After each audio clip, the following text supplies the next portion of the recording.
customer support for method development and troubleshooting.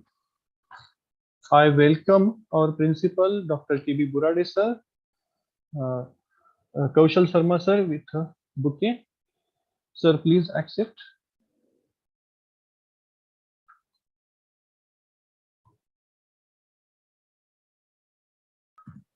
Thank you very much, sir. I request Kaushal sir to start the session.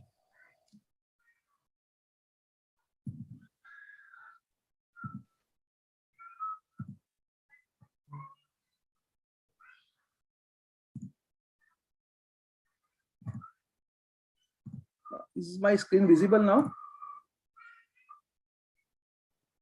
Yes, sir. Yeah. Okay. Thank you very much, sir, for this invite and the opportunity given to me to present a small talk on Raman spectroscopy and its application.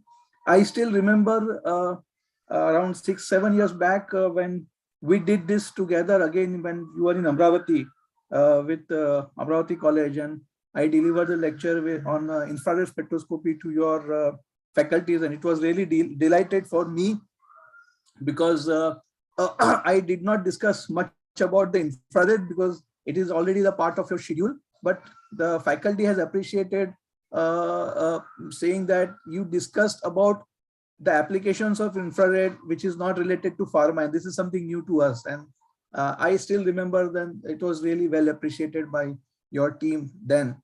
I hope that I could able to deliver the same over here. So the topic is FT-Raman spectroscopy and its application. Of course, Raman spectroscopy is not really new, but it has really got a momentum in past, I would say 10 years now. A lot of new developments has happened in terms of hardware, in terms of software, in terms of instrumentation, and the scope of application has just expanded like anything in Raman spectroscopy. So I'm going to touch more on FT part, Fourier transform, but at the same time, I'm also going to discuss the dispersive and also about the handheld Raman on a very few slides. But majority would be on the application part because that is what we are really looking at as of now. But before we go to the application, it is very important for us to know what is the fundamentals behind the Raman spectroscopy, the Raman phenomena as such, how it is differentiated between, or I would say differentiated by FTIR spectroscopy, and how it is being used in terms of instrumentation. So what are the different instrumentations are there, which is available for applications and measurements in different fields. So the agenda of this talks or presentation would be a very small introduction of Bruker. So who we are, what we do, it's important because no doubt I work with Bruker, but at the same time, Bruker is not the only company who provides the only provides the Raman spectroscopy, but we have different other instrumentation also, which maybe a few slides on this. Then the theory and the history of Raman spectroscopy. So what is Raman effect? How the Raman was discovered and who is Raman? We all know, but just to brief on this. Then the technology comparison, FTIR versus Raman spectroscopy, how they are differentiated or how they are different from one another. The advantage of Raman as a technique and also the disadvantage. Every technique has its own advantage and disadvantage. So does the Raman. It's nothing special into this, but then it's also my responsibility to tell you what is the disadvantage of Raman's technique as such, and at the same time this also should be useful to you as well. Then the instrumentation consideration. So what should be your instrument, whether it is FT, dispersive, how the FT will look like, how the dispersive will look like, etc., etc. Then the comparison of Raman. So we have, as I said, FT Raman, we have dispersive Raman, we have handheld Ramans, and then finally the applications examples and the Bruker, what solutions we offer to you in terms of instrumentation. Okay, so let us go to the exciting world of Raman spectroscopy. So who we are basically a Bruker corporation with conglomerates in Germany. This is what you see is a factory in near Frankfurt. There's about 200 kilometers in the city called Karlsruhe, where you have a famous Karlsruhe Institute of Technology, which is leading European institutes on fundamentals and basic science.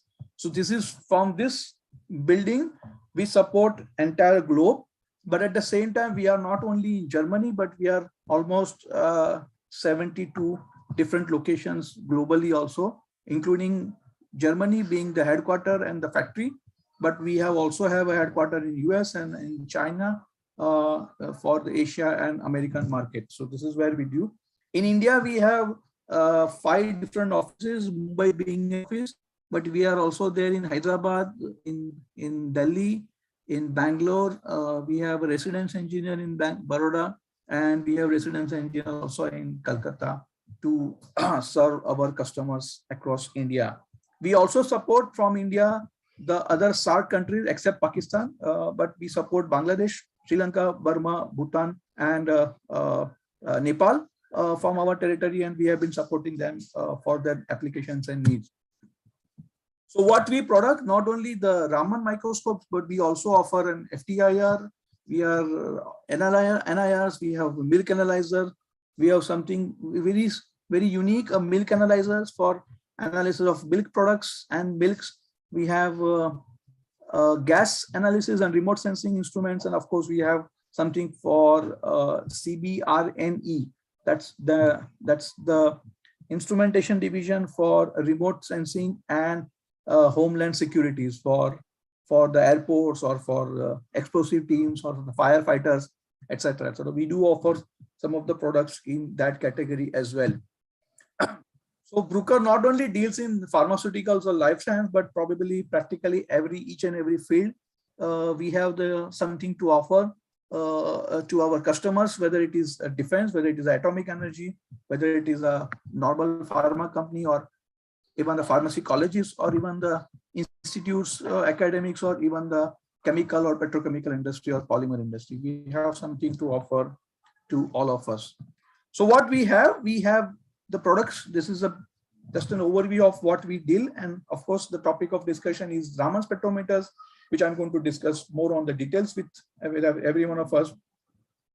But some of the exotic instruments, what we offer is the IFS 125, the one which you see, the cursor is there right now.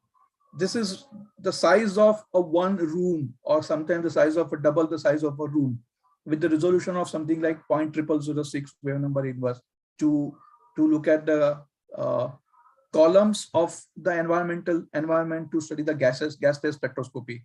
We do have such installations. We are selling at least one in a year, and this is something like 250,000 euro plus, so about 1.5 crores plus. But then this is really the FTR which is for which Bruker is known. But at the same time, you can see that NIR spectrometers, we have the process NIR, we have benchtop NIR, we have Raman microscopes and infrared microscope, and of course we do have a standalone Raman microscope spectrometers and handheld spectrometers. So that's a broad spectrum of vibration spectroscopy what we cover. So we are still and the only infrared manufacturing company in the world. No, there are other companies, but they offer everything. So they offer chromatography, they have atomic, they have UV, they have TIR, etc. But Bruker being the only company in the world as of now, no vibration anything else to offer apart from vibration spectroscopy in the optic division. Okay, so let us start with the history of Raman spectroscopy and the discovery of that. So we all know this gentleman is Dr. or Sir C.V. Raman, Chandrasekhar Venkat Raman, who won a Nobel Prize for his effect on Raman phenomena. So on the right hand side, what you see is the experimental setup which he developed to study the Raman phenomena, or the radiations of the Raman phenomena. And on the right hand side, this is really nostalgic. You can see that he is explaining his experiments to a team of scientists who visited then in the Raman Institutes where he was working. And then this is really something remarkable for all of us, that we have something, a scientist, without which I always tell to my clients and to my customers that the spectroscopy is incomplete without a contribution of this Indian gentleman, Dr. Sir C.V. Raman. So what he did, of course, we know it's a Raman effect. for which he got a Nobel Prize in 1930. And that was the first Nobel Prize won by any Indian in the field of science. So that's really remarkable from our side. Okay, so it's a theory. Let us start with the theory. What Raman is all about, how it functions, how it behaves, etc., etc. So basically, we all know that's an electromagnetic spectrum, or we have late laser light or a strong monochromatic light, and when it hits the molecule, there are two phenomena which is occurring. One is the elasticity phenomena, that's an Rayleigh scattering. I will come to this, what is this, in the coming slide. And one is inelastic scattering, which is a Raman phenomena or Raman scattering, which is comparatively weak. So when the molecule hits the laser light hits the molecule, you have an absorption, you have reflection, you have transmission maybe, but at the same time you also have a scattering of the light, which is very, very low, I would say, or very, very limited in terms of the energy distribution. But this scattering would give you a rise of a signal, which is a Raman signal, which will give you a lot of information about the molecule under investigation. So apart from infrared, or I would say UV visible spectrophotometer, the Raman also would give you a quite good amount of, I would say, information about the molecule under investigation. So how we do this? So basically, let us say we have a monochromatic light, maybe ranging from anything between 300 nanometer to 1064 typically nanometer. So we take a strong monochromatic light, which is either like 330 or 380 or 425 or 480 or 532, 633, 785 or 853, and finally 1064 nanometer. Okay, so any of this monochromatic light, when this light is interacted with the matter or the sample, the incident light will be either transmitted without any interaction. So you have a light which fall on the sample and it just transmitted. So that's basically, we talk about the electronic transition of the UV visible range. So that nothing has happened. So that light has no meaning to us in terms of Raman effect. When we talk about the elastic light, the scattering light, it does interact, it does give you the scattering, but it just comes back to the same energy level where the molecule is excited. So your V0 and V1 is equal. There is no energy difference between these two, and that's called a Rayleigh scattering or Rayleigh line, which does not give any information to us. Then the part of incident light will be absorbed by electronic transition and is emitted. So now you have a V0, it goes to V1, but then when the V1 is coming back to V0, it doesn't stop, it's just stopped in between, but it emits a lot of energy, which is fluorescent energy. So we have a lot of fluorescence materials available, including some of the biofluorescence material, bioluminescence material, which are some bacteria or cells which emits this kind of light. So that's a fluorescent light. And now only 10⁻⁸. So now you can understand that we are talking a very small amount of light, which is interacting with the sample, and the energy is basically absorbed. So it's scattered and then the energy is being absorbed by the material, and that's the Raman signal what we generally get, or Raman spectrum what we get. So we have a stroke line and we have anti-stroke line. So if I want to show you diagrammatically, so you can see now you have energy level V0 and V1. The molecules get excited by the laser light and it comes back at the same energy level. But so there is no exchange of energy, I would say. And then we have the Rayleigh line. So that information is nothing. We don't get any information of that.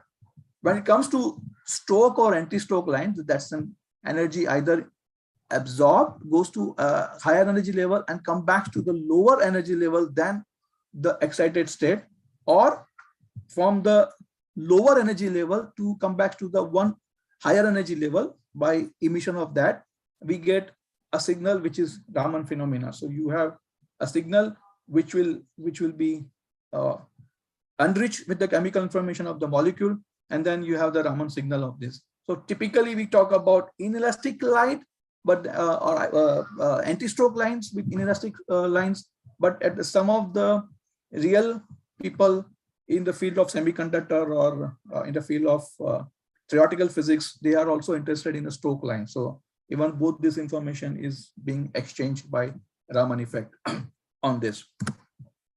So when we talk about a Raman, we first of all, we also have to understand what is infrared spectroscopy, because both these things are complementary. They give complementary effect. In good olden days, there was a product or a molecule which, if it is IR active, then it is Raman inactive, and then if it is the product is Raman active, then it's IR inactive. But then a lot of changes have happened in terms of hardware development, in terms of software, in terms of design instrumentation consideration, both in the field of infrared and Raman, and now both gives you equal information, but they are complementary to each other. So when we talk about infrared as a subject, or as a interaction of the light, here what is important is that the change in molecular dipole moment is really critical. That means the product or sample under investigation must have a dipole moment. If it has a dipole moment, then it will vibrate, and it will give the vibrational frequency either by absorbing the infrared radiation or by emitting the infrared radiation. That means light will absorb and it will reflect back, or light will absorb, it will transmit back. And then there will be a change in the dipole moment, and then you have the infrared spectrum. So what is important is the change of the dipole moment in the infrared spectrum.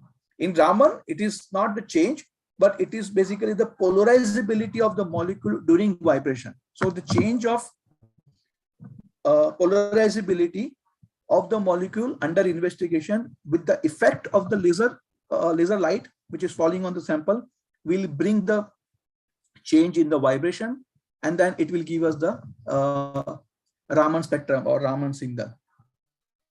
So if you look at the spectrum, we probably will get something like, I would say, almost the same information, because if you just a complementary information, I would say. But depends upon the application. Raman spectroscopy sometimes give you superior results compared to IR, or IR will give you sometimes superior results than compared to IR, compared to Raman. As an example, if I have to tell you the polymorph sample under investigation, polymorph are best studied by Raman spectroscopy, but does not really necessarily mean that you can't study polymorph of the sample by IR. If IR can exhibit a good vibration of the two polymorphic form, then you will see a different spectrum for both the polymorphic form. If there is no change in the dipole moment of both the polymorphic form, then it will not give you both the spectrum will look same. Then you go to Raman, and then Raman will definitely 110% will differentiate between form A and form B because of the polarizability effect over there. So ranitidine will give you a good polymorph in infrared. It will also give you good polymorph in Raman as well, but probably the other new molecule which is under investigation may not be as good in IR, but probably very good in Raman spectroscopy. So this is how you have the information. Okay. Raman is basically being a complementary. The peaks are relatively sharper and stronger, and it is easy to, I would say, characterize. That means you can take one or two peaks of consideration, and then you can try to interpret the data, how the data would look like. Okay. Raman spectrum are trained to be less cluttered. The cluttered in the sense, if you really take an example of infrared, you will see a lot of peaks, sometimes hum, sometimes noise, and then sometimes it becomes really difficult to interpret the data in terms of different functional groups. But the Raman spectrum is not that cluttered. The peaks are quite sharp, well defined, and it is not much affected by your water. So aqueous samples can be also studied by FT-Raman spectroscopy, and also the sample under investigation, whether it is inside some glass material or some polymer material, or whether it is inside some kind of windows, it is irrespective of that, you still get a very good signal of the Raman intensity. So if we talk about the overall scenario for both the techniques, as I said, what is important is that the change in dipole moment So let us take an example, CO as a group. So if the light is not interacting, the infrared light is not interacting, there is no change in dipole moment. The moment it interacts, there is a change in dipole moment. There is a stretching or bending effect, and then what you see is the infrared spectrum. Similarly, in Raman, there is either an extension or compression of the bonds, and because of which there is a polarization effect of the molecule, and you get a Raman spectrum or Raman spectrum, and that gives you information about the molecule under study. So that's a typical, I would say, difference between these two. But if you would go more into details of this, the measurement range in mid-infrared will restrict ourselves only to 400 or maybe 300, 350 wave number. But Raman can go up to 60 or 70 or 50 wave number. That means it can give you information about inorganic materials also, which is not possible by a conventional FTR spectrometer. If you want to go to more on the organometallic side, you need to change the optical component in infrared spectroscopy to, you can go down to 50 or so. But in Raman or in FT-Raman, without change of any optical component, you can still go down to 50 wave number and you can do the investigation.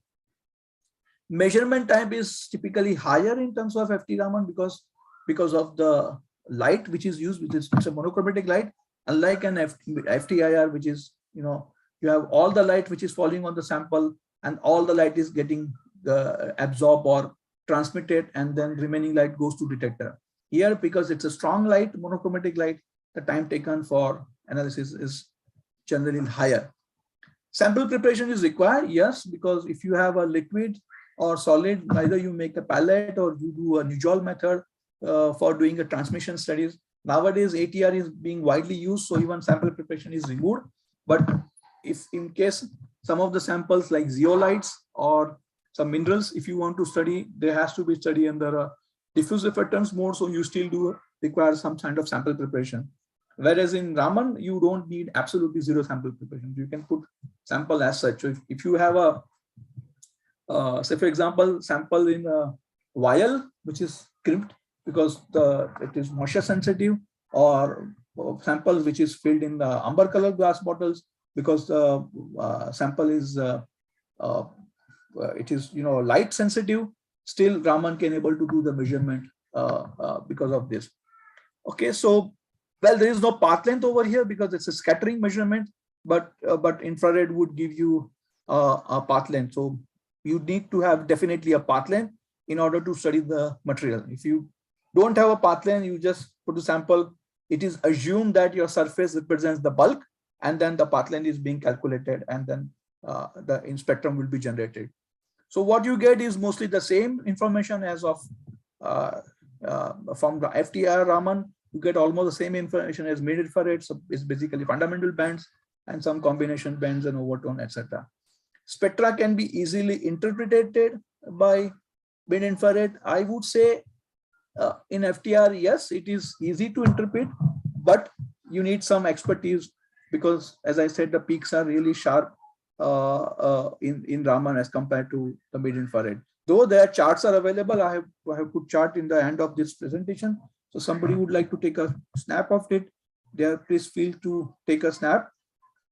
It's not, I would say, easy, but at the same time, it's not very difficult. But infrared being widely used, for so many decades now, it's really interpreting. You can blindly say that okay, 1650 is my peak of amide bands, and 900 is my peak of C double bond O, etc., like that way. It's good for organic samples, whereas, as I said, because you can go down to 50 wave number, it's also good for inorganic samples. Okay.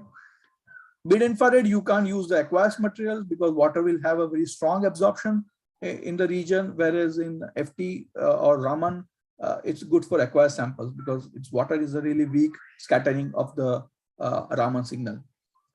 It's good for quantification. Both you can do quantification where both the times you can apply either Beer-Lambert law or new chemometry principles or partial D squares or principal component analysis.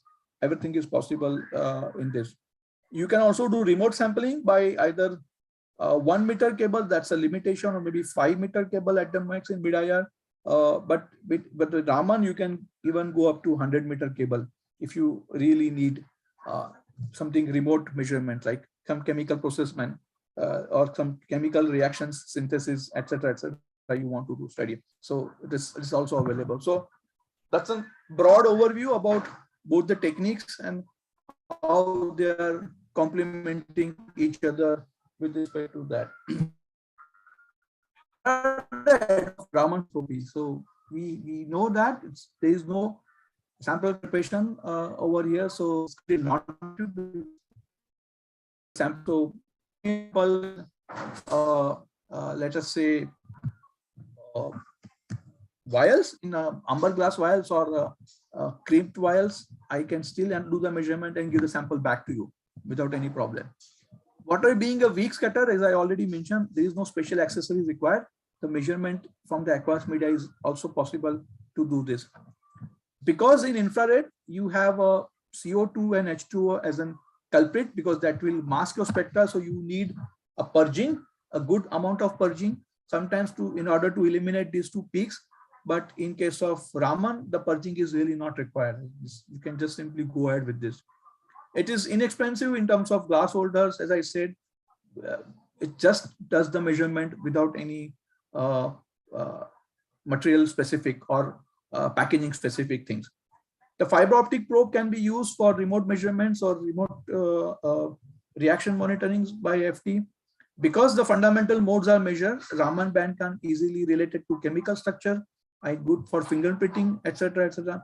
And as I said, Raman spectrums are really clear or better compared to infrared, and it's become easy to analyze. Again, you can go down to 50 wave number, making it ideal for both organic and inorganic species. So that's also one of the advantage what it offers to you. Apart from this, you can also measure SS bond or CS bond or C double bond, C bond, or even ketonic bonds quite nicely with the infrared Raman spectroscopy over here. Compared to FTIR and the NIR, both techniques together, Raman gives you a different information. Now, what is really different over here is that it not only gives you information about the chemical structure, but also give you the information about the arrangement of the molecule. And that when you start interpreting the data, you will understand this, how they are doing it. You can measure well all kind of sample, whether it is solid, liquid, powder, gel, slurry, anything and everything can be done except gases. There are few publications on gas-based studies by Raman spectroscopy, but then they are still limited to only to the academics and research thing, not to applied one, but rest all are easily done by Raman without any problem. You can do direct measurements of the transparent packaging material. I think I already explained to this, and there is no specific training as such required for the employee, because it just you put a sample, click few buttons on the software, and the measurement starts. And that's the easy for any instrumentation to operate. Having said this, there are disadvantages of Raman, which we should know. Why we should know is that when we start any experiments, and when we don't get a Raman spectrum, a good Raman spectrum, we should not feel bad, or we should not be disappointed that why I'm not getting good spectrum, because there are some inherent problems or inherent limitation which is arising because of this technique. The first and very common is the fluorescence issue, the background issue. Not all products give you a good Raman signal, because the strong samples or cellulosic based samples or colored samples like OPA dry materials or sunset yellow, titanium dioxide, etc. Because they are colored in nature, they always exhibit a strong fluorescent effect. The fluorescent effect means it's just a noise or a very sharp hum, but no spectrum information. And in order to remove this, there are then tips and tricks which are available in Raman spectroscopy, which we need to apply. So you start with lower energy, 5 volt, 10 volt, 20 volt, and then start increasing the laser voltage power so that you get a good spectrum. But in general, the fluorescence is one of the biggest culprit with this. So as you can see, the probability of arising fluorescence versus Raman scattering is almost like 10 raised to minus 10, 10 raised to 10 power. So that's quite good. The another problem which you might see yes, sir.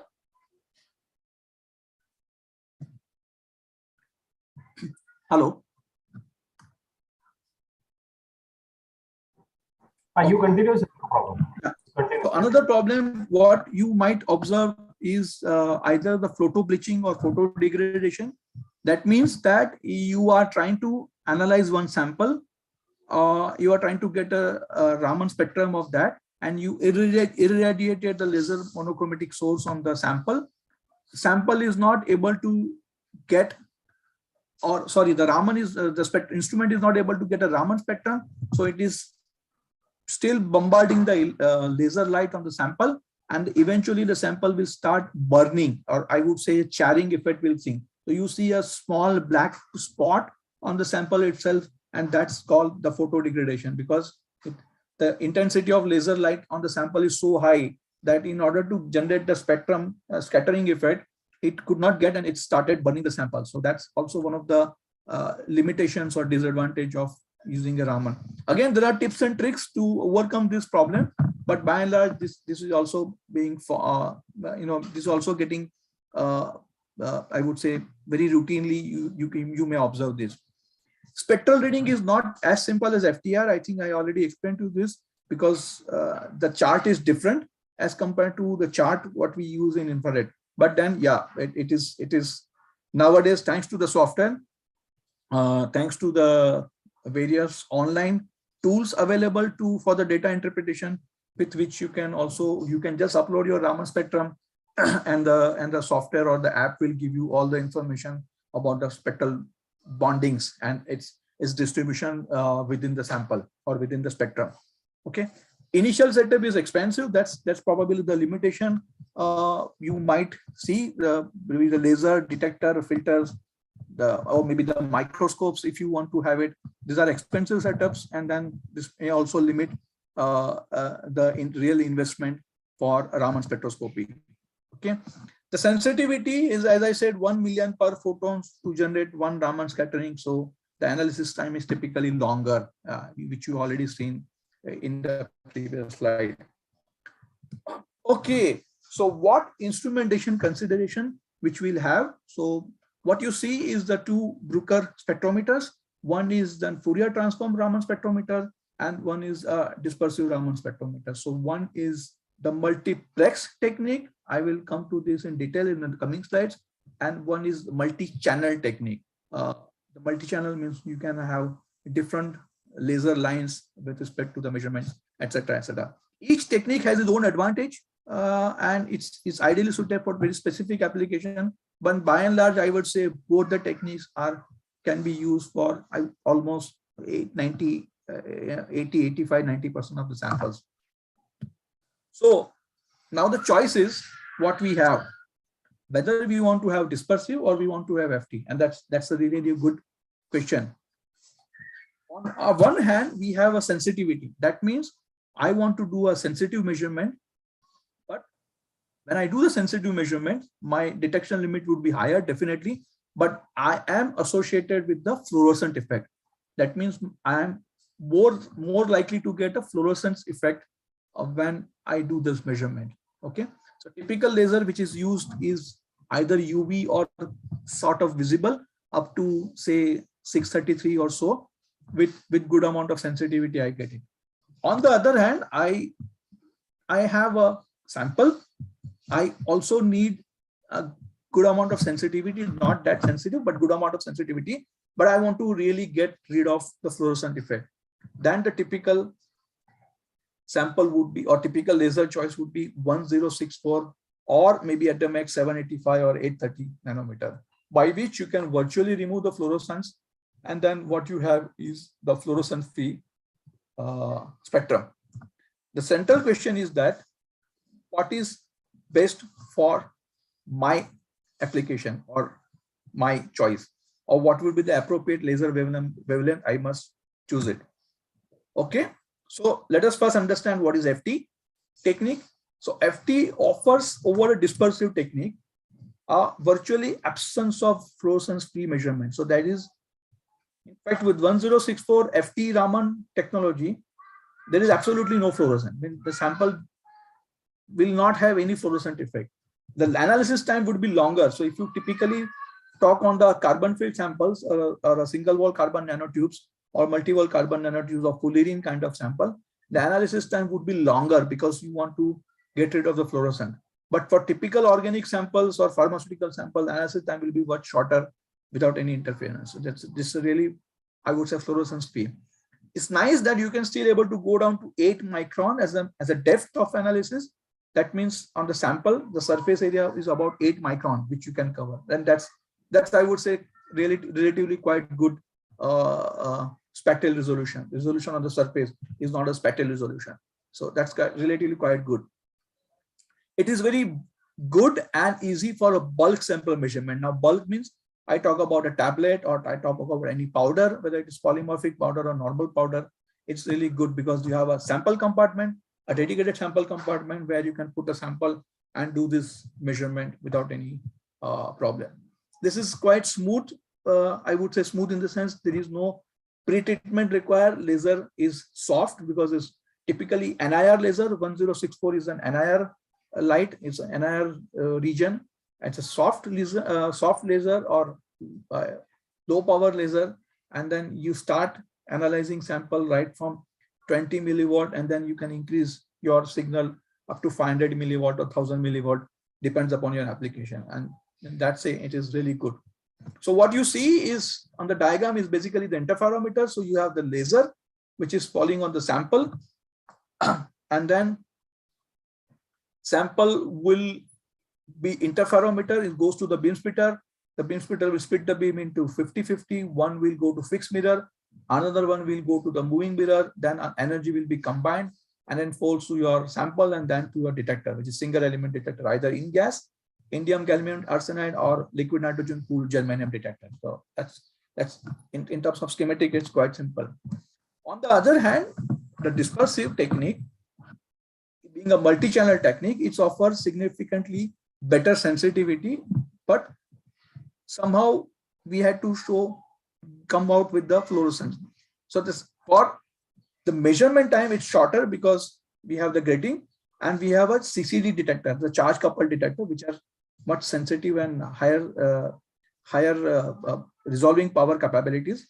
So that's quite fast in terms of measurement because it comes with the microscope built into this. So you have a better depth of resolution and spectral resolution, the surface on the resolution of the surface, thanks to microscopy technique, and you can able to go down to 1 micron or on the sample. You have a lot of choice of the laser available, as I said in the beginning, from 300 nanometer to 833 nanometer. You choose the laser which are available, and then you do this measurement. So what you see is basically a laser light or the probe, which will go through the slit, and then it goes to the grating. Grating will select the line, and then it goes to the collimating sample, and then from sample it goes to your detector, CCD detector, and that's how the typical would work for you. Because it also offers the microscopic capability, you have a imaging possibilities using a sample.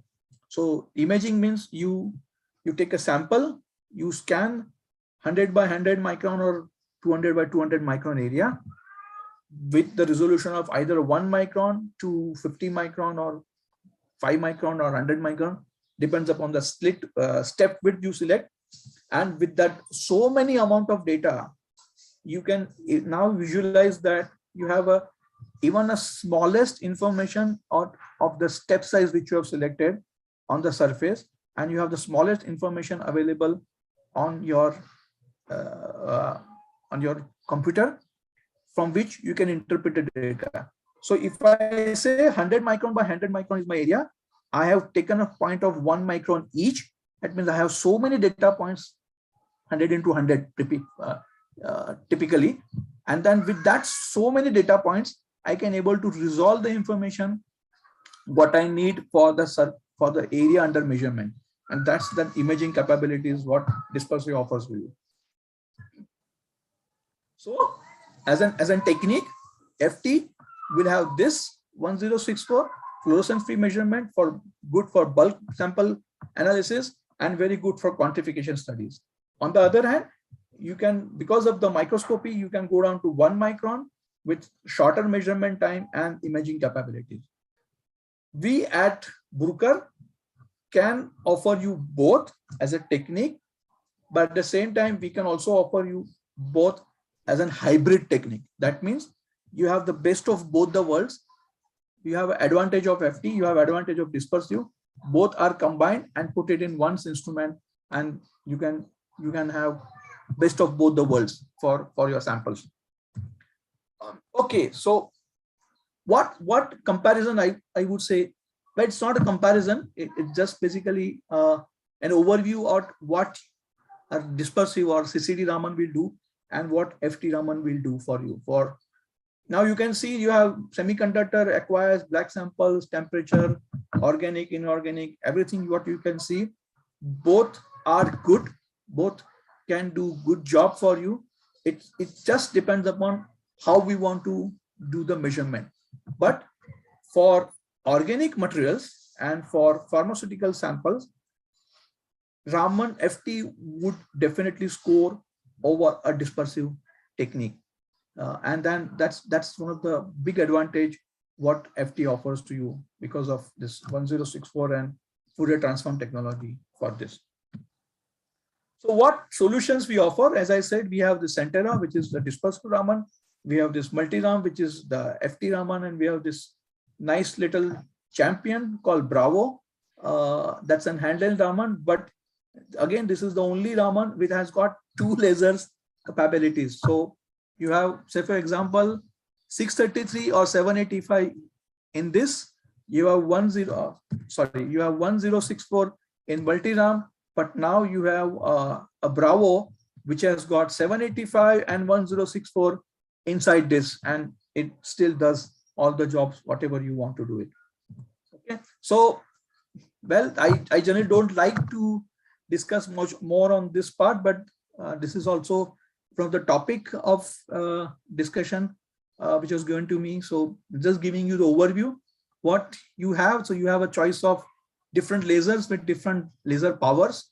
Depends upon your application. The laser power can be changed, can be varied from 1 milliwatt to continuously to 100 milliwatt or 25 milliwatt. Other lasers are available on demand. So if you want something out of box, you let us know. We can come deliver to you as a special case. The objectives are also available. The standard objective being 4x and 20x, but you can also have 150, 120, 50 and 10x. Depends upon your application. So there are long distance objective, there are short distance objective, etc., which you can measure. And you can typically see that almost all lines can go to 50 wave number, and on the higher side it's about 3,500 roughly on all the laser lines.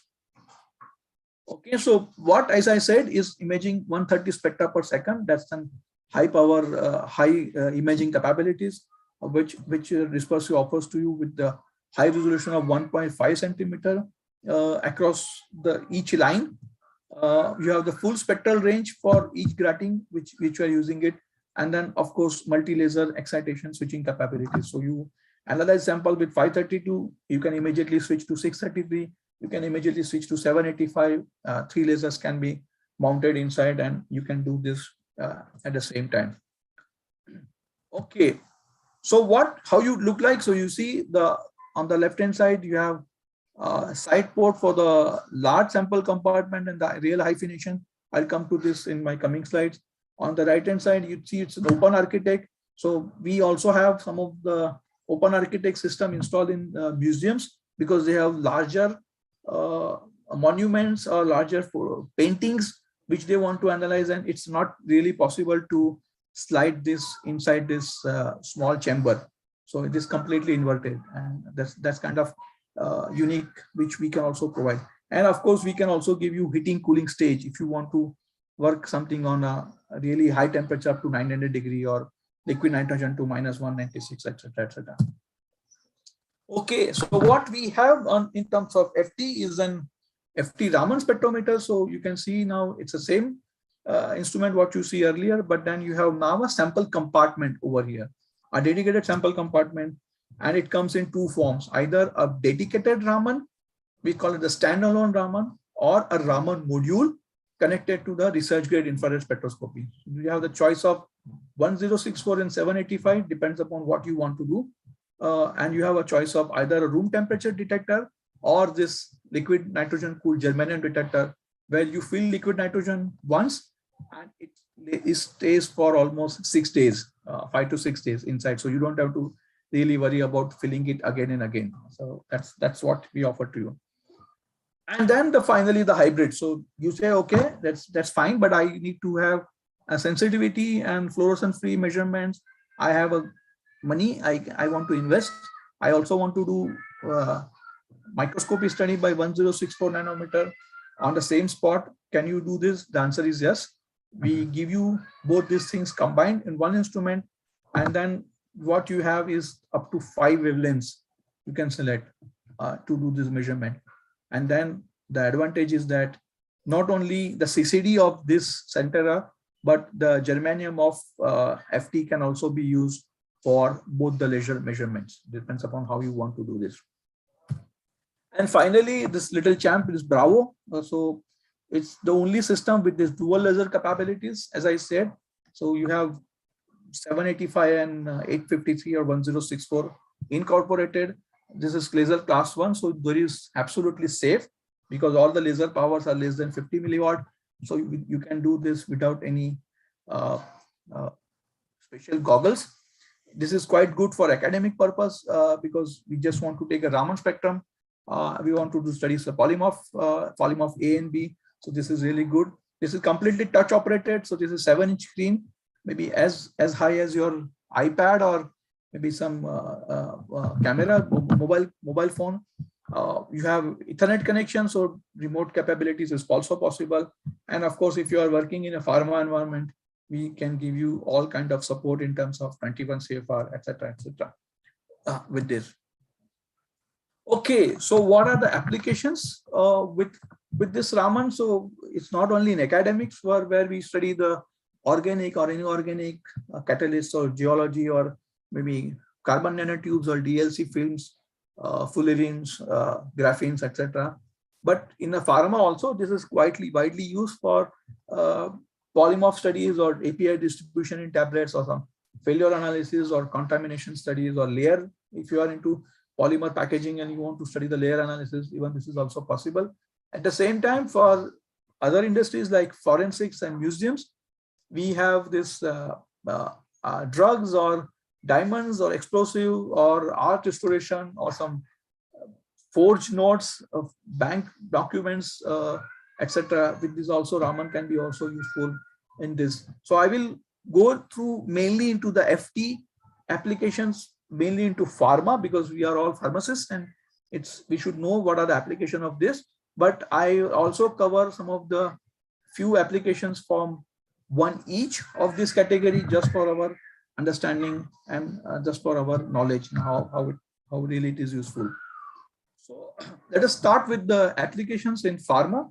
So the polymorphism in pharma, why it is important, we all know, because it's chemically identical structure but with different crystal structure, and it is important to know where we can differentiate these two forms, because one form may be fatal for human being, the other form is actually the API, actually the material which is being used for the formulation. And then this needs to be, the polymorph needs to be controlled during the production process. So available techniques are XRD or DSA TGA or solid state NMR, but Raman is also getting nowadays quite significant popularity and a good tool to study the polymorph studies. So what we offer, a very classic sample compartment, something look like this, where you can put your NMR tubes or bottles or vial holders and just does the measurement for you. So you can see the spectral difference, even I do the measurement as such or by standard laboratory vial or brown bottle vials, and there is absolutely no difference in the spectral behavior. So just a standard sample compartment. But With the standard sample compartment, I can do the normal polymorphic form. So these are the live example which I did or my team did in the lab, in our lab in Mumbai. So these are not typical slides of any presentation, but this is what we did for a lot of our clients. So we do take projects for such kind of studies. So this is, you can see now in the fingerprint region, but when I zoom a CH stitching region, I can see the difference in both the forms, or I can also see the difference over here in the region between, say, for example, 900 to 1100 wave number, and I can see the differences over here as well. So, well, this is another example. So you probably, looking at this, you can say that there is a clear-cut differentiation between 2500 to 3500, but actually no, if you zoom the area between 1500 and 1700, you can see that the anhydride and monohydrate are clearly differentiated in form A and form B. And this is how we do this measurement on this. We have then another classic accessory, this called high throughput Raman measurement. So you can see it's a kind of an auto sampler with a rack or a tray where you can mount a normal glass vial like this, or you can mount a GC vial like this, or you can directly put a tablet like this. So these are all customized, they're available, and then you can do this measurement. So if I have to give you example, like say polymorphic form of identification, green tablet, form 1, form 2. So you can see how the difference of all the three spectrum behavior, spectral measurement, and you can able to do this identification as well.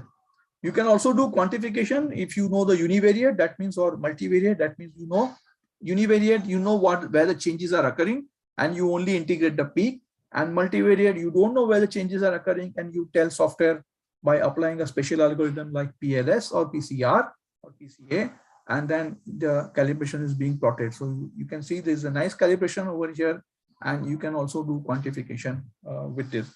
Why we can do quantification? I'll just go back, because this tray is fixed to focus. That means the focus is not changed, and the position of each well is well defined, and the radiation is not falling out of the well. It is falling exactly on the sample, and hence it gives you the best reproducibility in terms of measurement. So if you have several vials of different concentration, the tray moves in very such a way that it exactly laser will spot on the center of the well and not on the side of the well, and gives a good reproducibility over here. Then we have a very classic video microscopy attachment with the FT-Raman. Why it is video microscopy? Because you can see the sample, what the sample is all about, and you can also map the sample either horizontally or vertically, depends upon the orientation, and you can do this measurement of your sample. So let us take an example. So this is a visual image of your, say, polymorph mixture. You want to see the differentiate. So there's a mixture, so it's a visual image, and there is a red, green, blue. That's a classic view of cluster. And you can see some of the dark spot, blue color, some of the red spot over here, which will differentiate form 1 and form 2. And when I do the mapping across the powder, I can see a different picture of both the samples. And then this clearly differentiate among the form A and form B in the mixture, given mixture. At the same time, you have a tablet, and you want to now see the distribution of API and the excipients in the tablet. So that's a typical tablet, paracetamol tablet. So you want to see the acetyl salicylic acid distribution. So you map the area, and now you have the distribution of that. And the blue one is your API, and the glucose distribution in the same tablet, you can see it does not change. And then you have a starch distribution. And then finally, when I see the RBG, red, green, blue image with the standard image of any microscopic technique, you see a glucose, starch, and acetyl salicylic acid, how they are distributed in the tablet, and how the spectral behavior would look like. That's kind of application also is you can carry out using a video microscopy.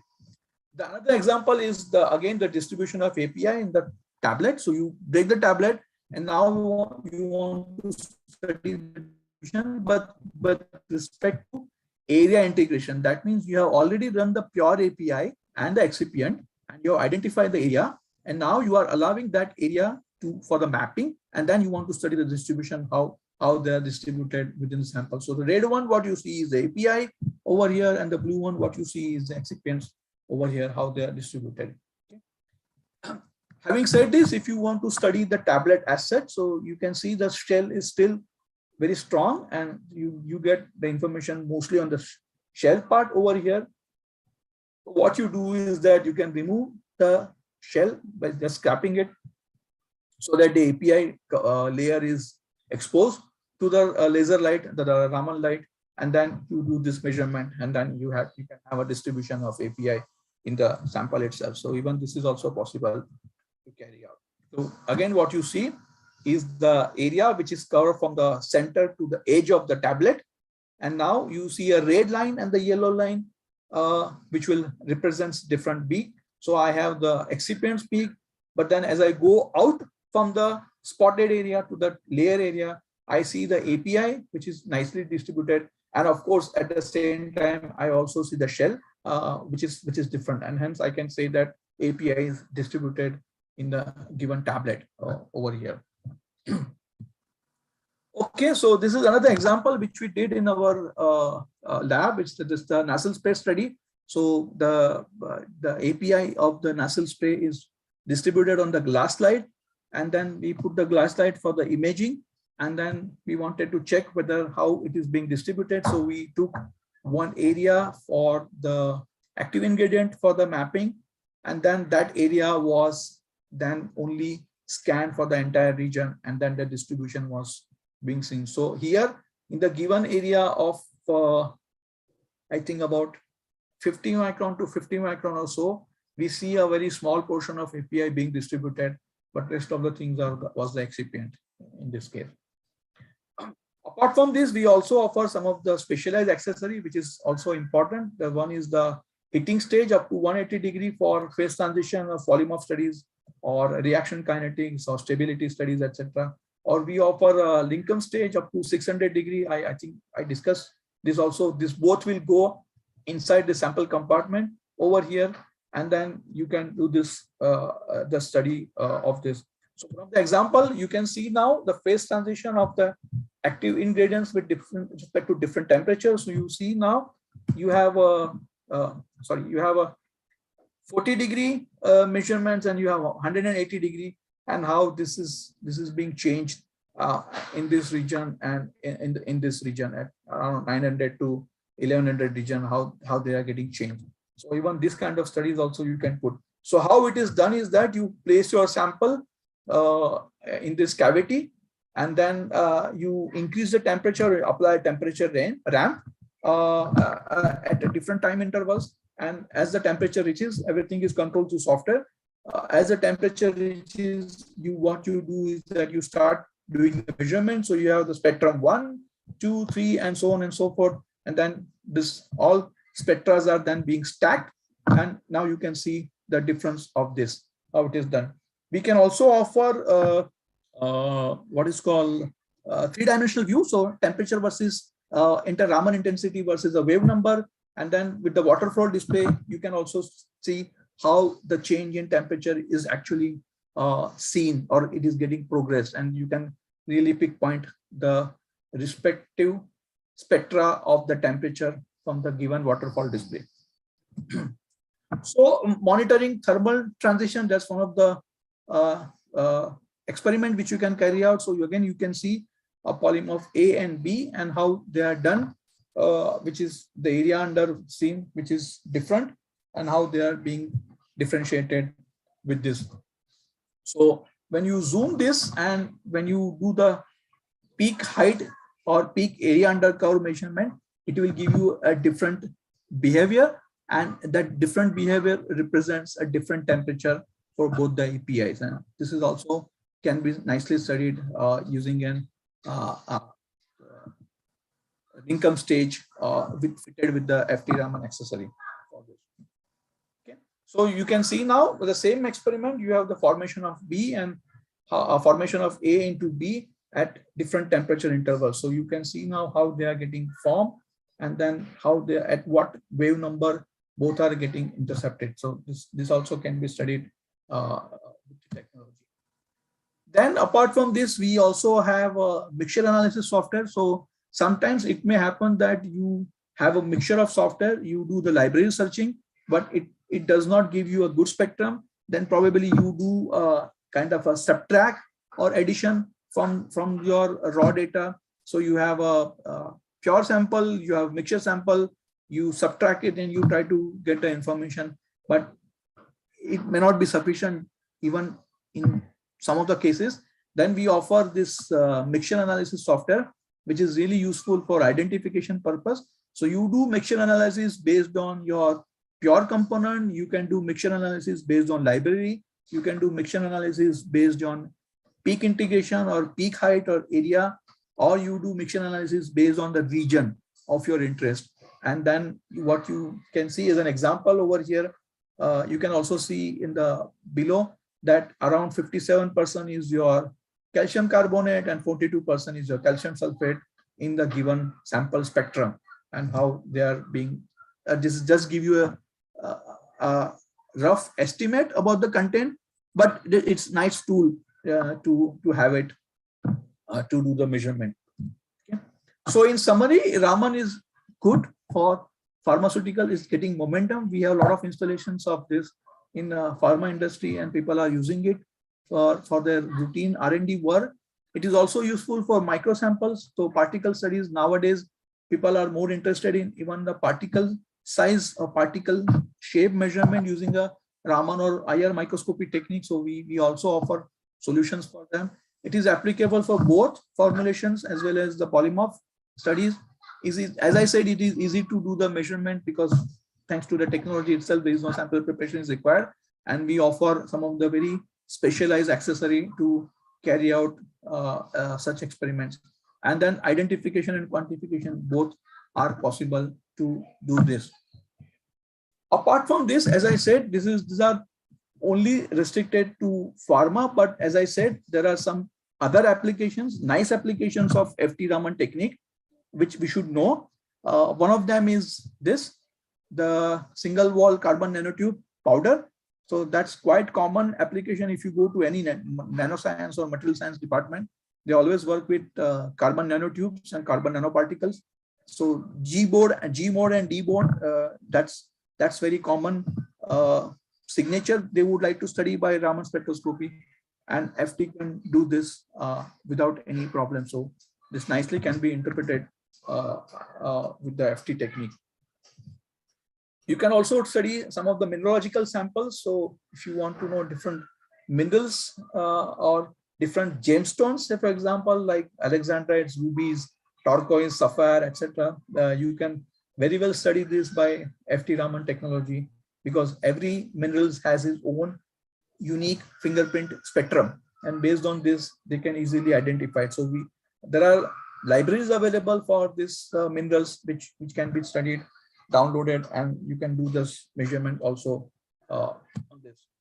You can also study some of the inclusions in the geological samples using an FTIR microscope. So I already shown to you earlier how the FT and dispersive both combine together, and you can study the fluid inclusions. So this is a typical example of sulfur and sulfur containing gases and fluidic inclusion in the calcite mineral, so mineral oxide. So what you see is a mineral matrix, and what you see, the blue one, is actually your inclusion spectrum, how they are difference in terms of measurement. Then there are some of the forensic applications also of the FT-Raman. We have a lot of forensics labs in India, Ahmedabad, Jaipur, Guwahati, Hyderabad. They are using even Central Forensic Lab, Chandigarh. They are using Bruker FT-Raman technology for forensic applications. So this is one of the textile tissue. So what you see is a textile tissue material. So the X mark on the screen is actually the spectrum, and the blue one is the spectrum next to that. And then these two differentiate both the spectra, and then you can do the library matching of the spectra, and then you can confirm what is the material available. So this was, of course, this is our one of the client who did this for us. the explosive and the textile tissue, and then he could see that the actual textile material and the adjacent material both are different and they are not same. And then Raman can able to give you both the peaks different while doing the measurement. You can also do some of the, like, say for example, cocaine particles on banknote. So what you see is the blue one is your cocaine, raw cocaine material, and the red one is your bank paper note at different angles. And then you can see there is a clear-cut difference in the spectrum. And when they superimpose, you have the mixture of both these things, and then you can do the library search and apply the mixture analysis, and you can come to know how this is being distributed in the node. You can also do the applications of fake currency or forged documents using FT-Raman technique, but then the Santera or the Raman microscope is much useful, because in a forged documents or bank currency, you are interested only in one particular area, but not as a bulk, as a whole banknote. So say for example, if I have to tell you, you have a, say, 2000 rupees note, and there are two notes of 2000 rupees, and you want to know whether it is, one is fake and one is real, say for example, but you want to study this, then you can't analyze entire note as a bulk. You have to analyze very small portion of that which is significant, or where you know that there is a difference, and I want to identify the differences with respect to that. Then the Raman microscope or video microscopy would be a good choice for such kind of measurements. You can also analyze carbon black samples or carbon field samples. So what the spectrum, what you see with the 785 lasers on FT-Raman, the carbon field samples and the black samples, so how these are nicely studied. The peaks are quite sharp and intense, and the Raman spectrum is also quite clean in both the cases. You can also analyze very typical cyclohexane, as this is being an organic, can nicely be studied. But yeah, this is also one of the example. Apart from normal solvent pharma samples, even solvents can also be analyzed using technique. Well, if you are into polymer laminates and you want to study the individual laminates of the polymer, Raman again is a useful technique. So here what you can see is there are about 5 different layers of the polymers. Where we already marked that as PEV, polyaniline, and PP and OPP, etc. And you can see the spectras are different of all the 5 layers over here, and these are done across the section. So that means the polymer is cut across on a vertical way, put it under a video microscopy application of the FT-Raman, and then each area is being marked. So you can see green, blue, red, blue, and black. And then the line array has been carried out, and it's being measured across the line. And what you see is the different spectra of individual layer. The beauty is that you can also able to measure the thickness of entire sheet or individual polymer layer. That's a software which is common in this. So sorry. Even this is also possible to study this. Okay, so what else we have? Ferrocene. It's one of the material which also wants to, you can study this. So you can see now you have a bulk measurement which is blue in color, and you have single particle measurement which is red in color, and both the spectra are quite identical. So even such studies also can be carried out using FT technique. So there are different probes also available. So if somebody wants to do reaction monitoring, or somebody wants to have the video camera, typically for say archaeological application, where or some of the material which cannot be bought to the sample compartment, they are quite huge or bulky, some minerals or rock samples, then we can offer video probes, or you have the laboratory Raman probe for non-contact measurements, say for example lyophilized products or so, or you want to study some kind of reactions at different temperatures for reaction monitoring, then we have this industrial Raman probe. So different combinations are also available in FT technique, FT-Raman technique, for doing this Raman measurement. Finally, there is a Raman interpretation chart. So as you can see, I have also listed down the infrared region of the functional groups and the Raman region of the functional groups, but I have just taken which are strong and prominent in Raman, but they are comparatively weak or not so strong in infrared region. So if you want, somebody wants, they can take a photograph. I don't think so. This is available on internet, but this I got it from one of the publications. So there are 3 different slides of that. So you can see now CH stretching, CH bending, then cyclic aliphatic chain, asymmetric stretching. You have CC aromatic carbon vibrations, which you can also see. And then you, of course, you have different bonds of carbon with nitrogen and oxygen, sigma pi bonds, etc. And maybe amine groups, hydrogen groups, how they are behaving. So this is what I have listed down for you in this.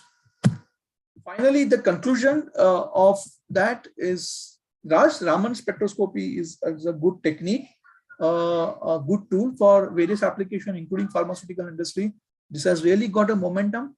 A lot of people are now talking about having a Raman spectroscope, Raman spectrometer, FT-Raman spectrometer in the lab, because it's over a period of time, as I said, advancement in the hardware, advancement in the software has bring the cost down. It is more affordable. It is now easy to interpret thanks to a lot of apps and software websites available, which does this job for you. And at the same time, if you are really into R&D, then XRD, IR, Raman will all makes the complementary effects, complementary benefits of each other to study the polymorph studies. Because you can go down to 100 wave number without change of any optical component, this is really good for inorganic studies as well. So this is really nice tool for far IR or metal organometallics or metal oxides kind of material. With the liquid nitrogen G detector, you have the best choice for high sensitive application, and it's really, I would say, good for quantification studies, because then you can really go down to almost like 0.1% or so using G detector. Coupled with dispersive Raman, you have the technology best of both the worlds. As I said, you have FT, you have dispersive, you combine together, and you now really have, I would say, wide range of application which can be done with this. On the other hand, the handheld devices are getting popular thanks to the RMID application, and thanks to the new USP chapter 858, where 100% raw material identification is being done. It becomes critical and mandatory if you are exporting to European and US market. So RMID 100% raw material identification is compulsory. Drum to drum, batch to batch analysis, and handheld device does this job quite nicely, because it's remote. It's only 1.2 kg. You can go to the warehouse, you can do these measurements, etc., etc., and you can always come back. So finally, we at Bruker, we offer everything for you. The Raman, multi-Raman, that's FT, the dispersive Raman Centena, and then of course we have the handheld Raman Bravo, which covers all your needs and do. Handheld Raman is also getting popular in academics and colleges because it offers dual lasers. As I said, we have both the lasers in one instrument, and it can be adapted easily for any applications in, say, pharmacy or any school of nanotechnology or school of nanoscience or small universities. You can study both with this. So, and the data transfer can be done from the same software. So you have the Opus, which is common for all the 3 instruments, which can do this job for you. Okay, so that's it from my side. Thank you very much for your patience and listening to me. We are open now for any questions. If you have, I'll be happy to answer those questions. And then I will hand it over to sir for further conclusion. Thank you very much, sir. Thank you, sir. Dear participants, if you are having any questions, please ask.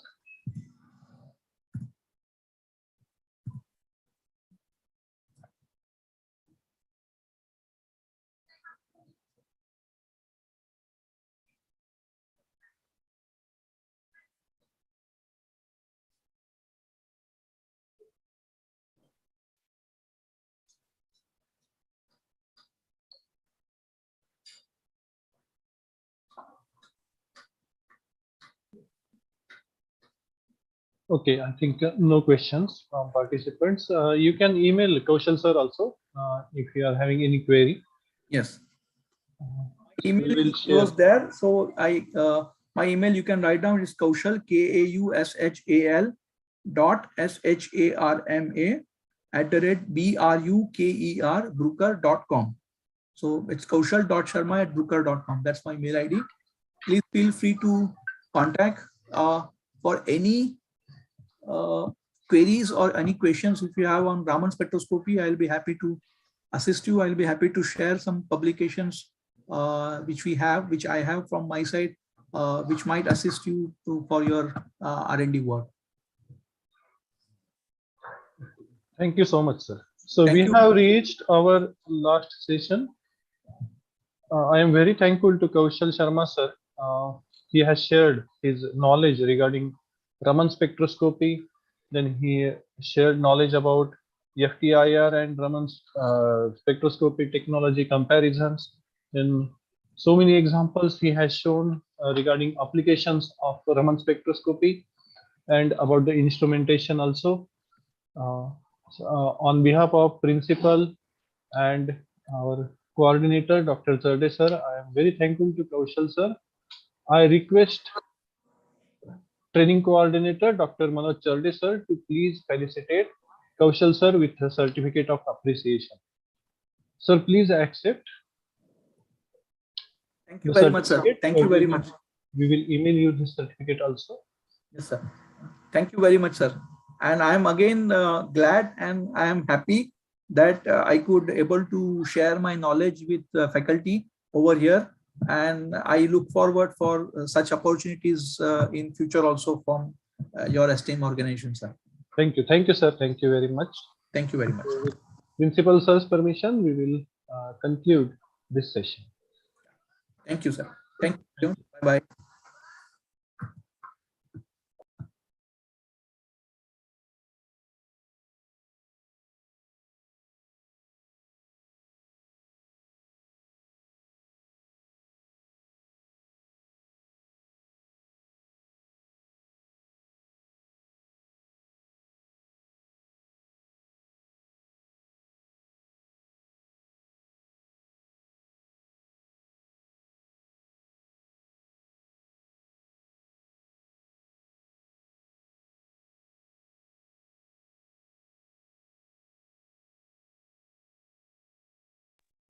Shende sir next session 4 वाजता आहे ना? हो sir. Yes sir.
Dr. Sheetal Zambad, sir. Welcome to the session. We will start at 4 o'clock. Yeah, thank you, sir. Thank you. Yeah.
Nice, sir.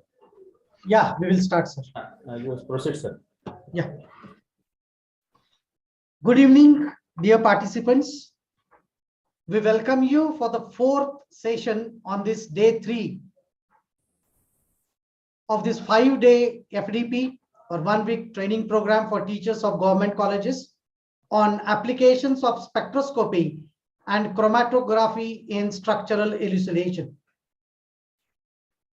Dear colleagues, we have Honorable Dr. Sheetal Zambad, sir, who will be enlightening us on the topic 3D printing technology, opportunities for novel pharmaceuticals.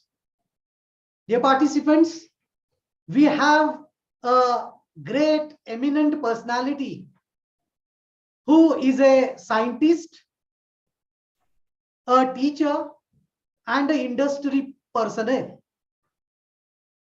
who has taken lot much of efforts to work in the field of 3D printing also.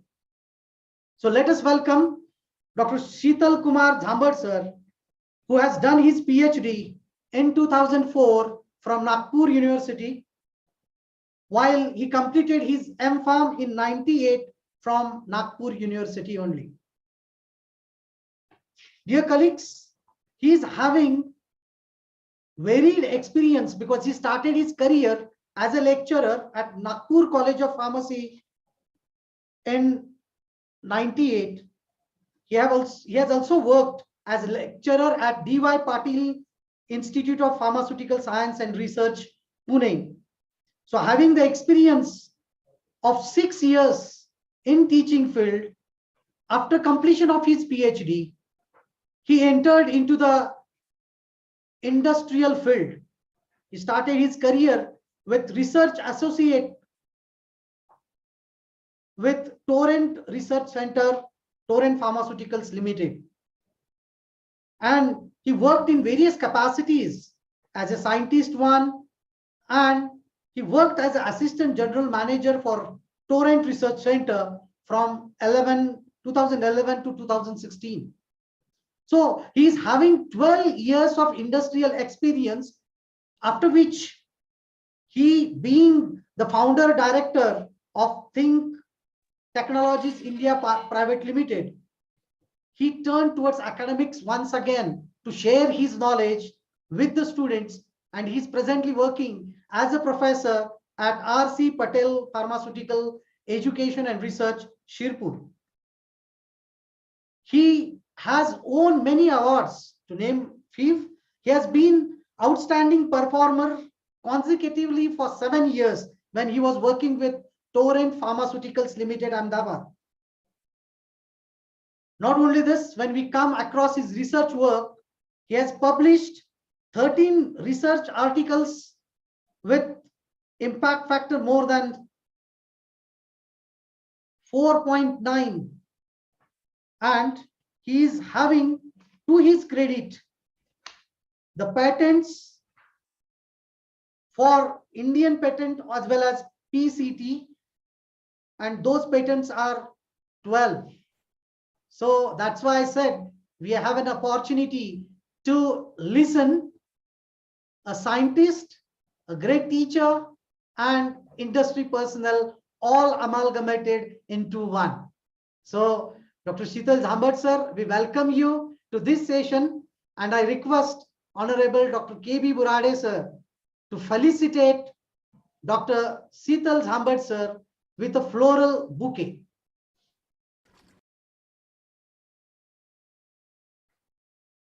Kindly accept this virtual bouquet, sir. Thank you, sir. Now I request Dr. Sheetal Jhambad sir to proceed with his session. Thank you.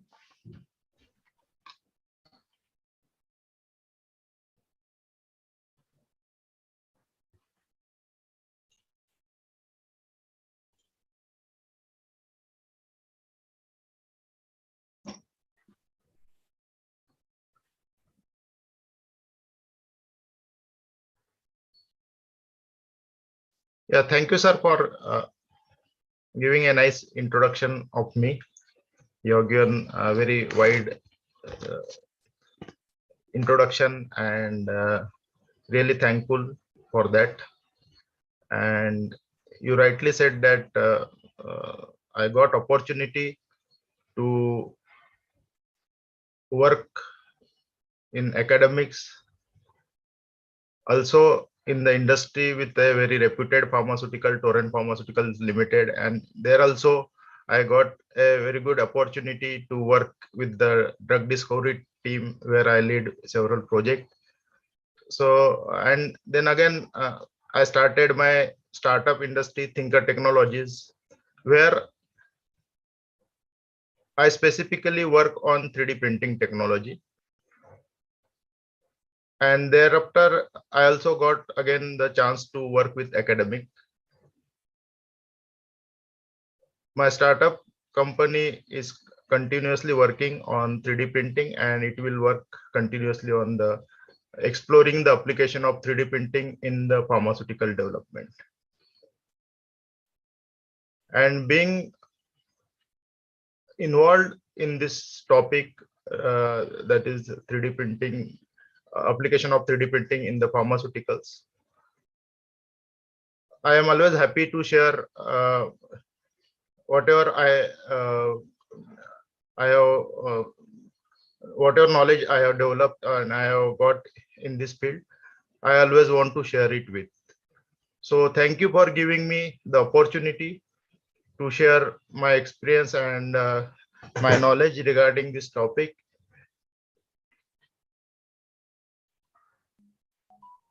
Shall I start, sir? Yes, sir. Screen sharing, yeah.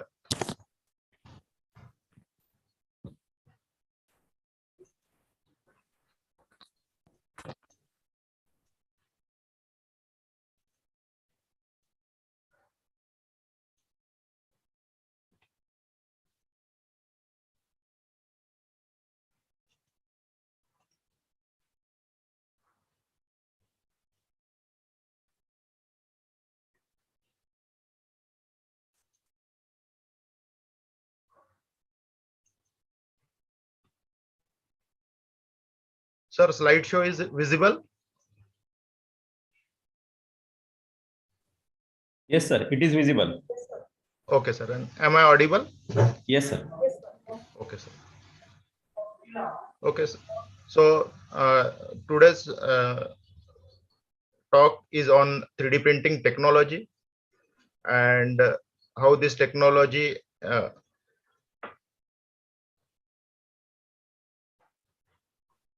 3D printing technology and opportunities for novel pharmaceutical development. So basically, today I am going to cover about the 3D printing technology, basics of the 3D printing technology, what is meant by 3D printing technology, and what are the different types of 3D printing technology, its advantages, disadvantages, and how the 3D printing technology is being used in the pharmaceutical development, and what are the future scope with respect to the features of the 3D printing technology. What are the additional or uh, the novel features of the 3D printing technology, which is different from the our traditional pharmaceutical technology, and how those features are useful to develop the novel pharmaceutical product. Sir, a kind request, can you make this a slideshow? Yeah, it's in slideshow mode only. No, we are not able to see it in a slideshow mode.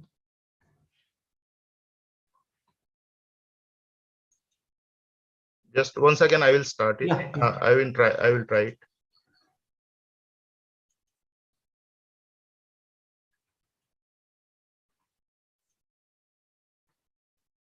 Now slides are visible.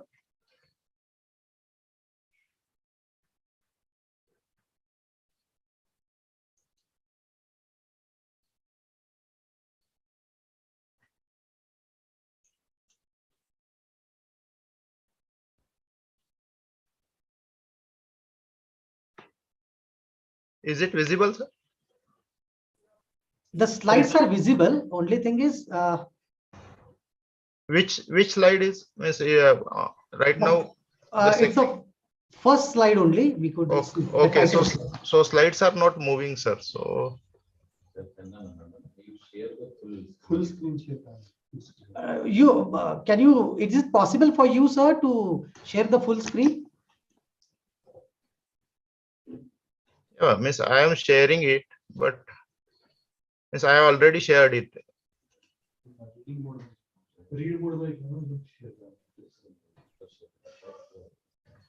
Sir, while sharing, have you taken a window mode or Just checking, sir. screen sharing? Just you check that. And Yeah, yeah. yes.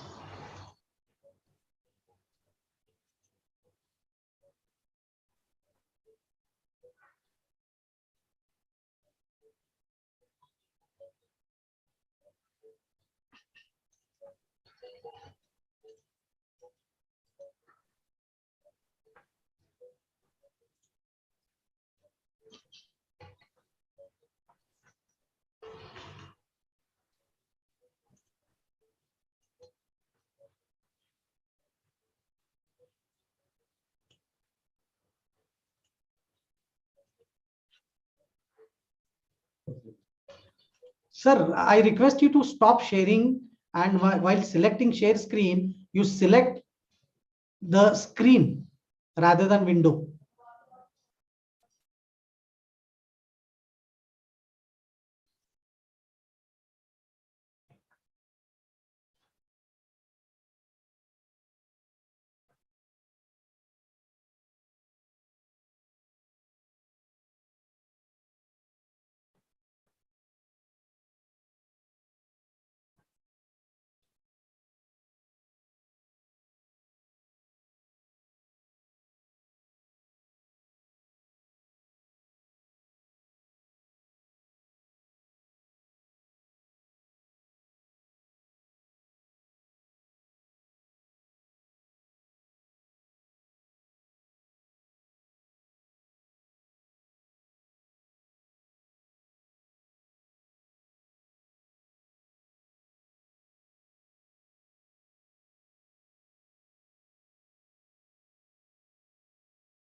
Sorry, sir, for the disturbance.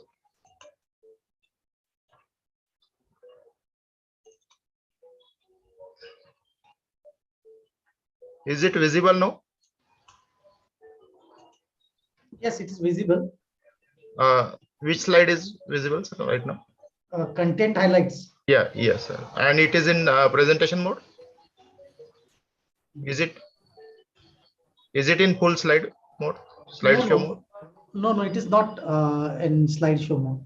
Still, it is not in slideshow mode. Yeah. But we can see, sir. You can continue. Yeah, but slides are not moving, na, sir. Is it on next slide? No, it is on content highlights. Yeah, slides are not moving. Yeah, so it will create problems.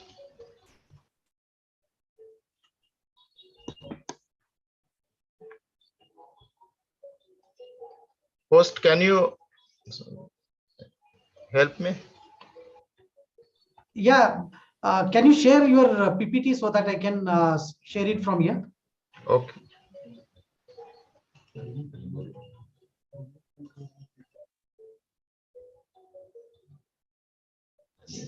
Sir, just try when you Yeah. are you stop share screen. Okay, now, and once again you try whenever you are selecting share screen, the total screen you select rather than only the window of PowerPoint. This will solve the issue. Okay.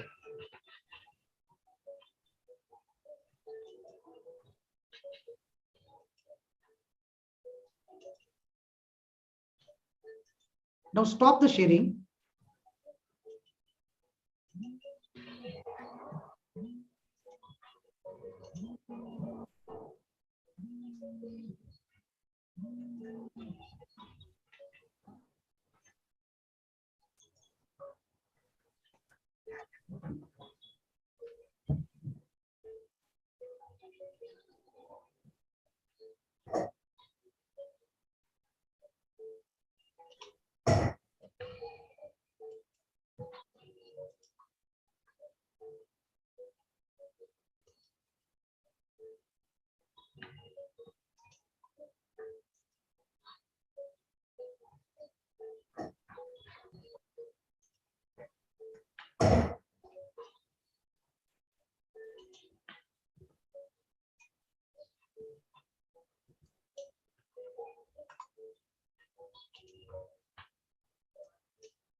Hello, sir.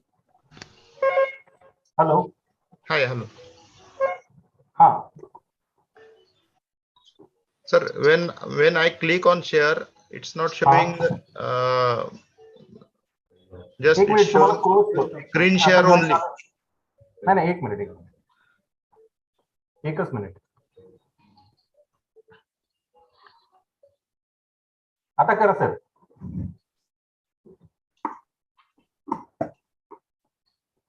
हा आता दिसतंय. आता full screen करा. हा Okay. Now full screen is visible. No अजून नाही. Full screen एकदा पुन्हा क्लिक करा सर त्याला. नाही आता स्क्रीन गेली. हा बरं, आता मी परत करतोय. किंवा सर तुमची पीपीटी आम्हाला पाठवा, नाही तर मग आम्ही इकडून शेअर करतो. ओके. जर नाही झालं. हा आता झाली आहे सर. आता क्लिक करा बरं sir.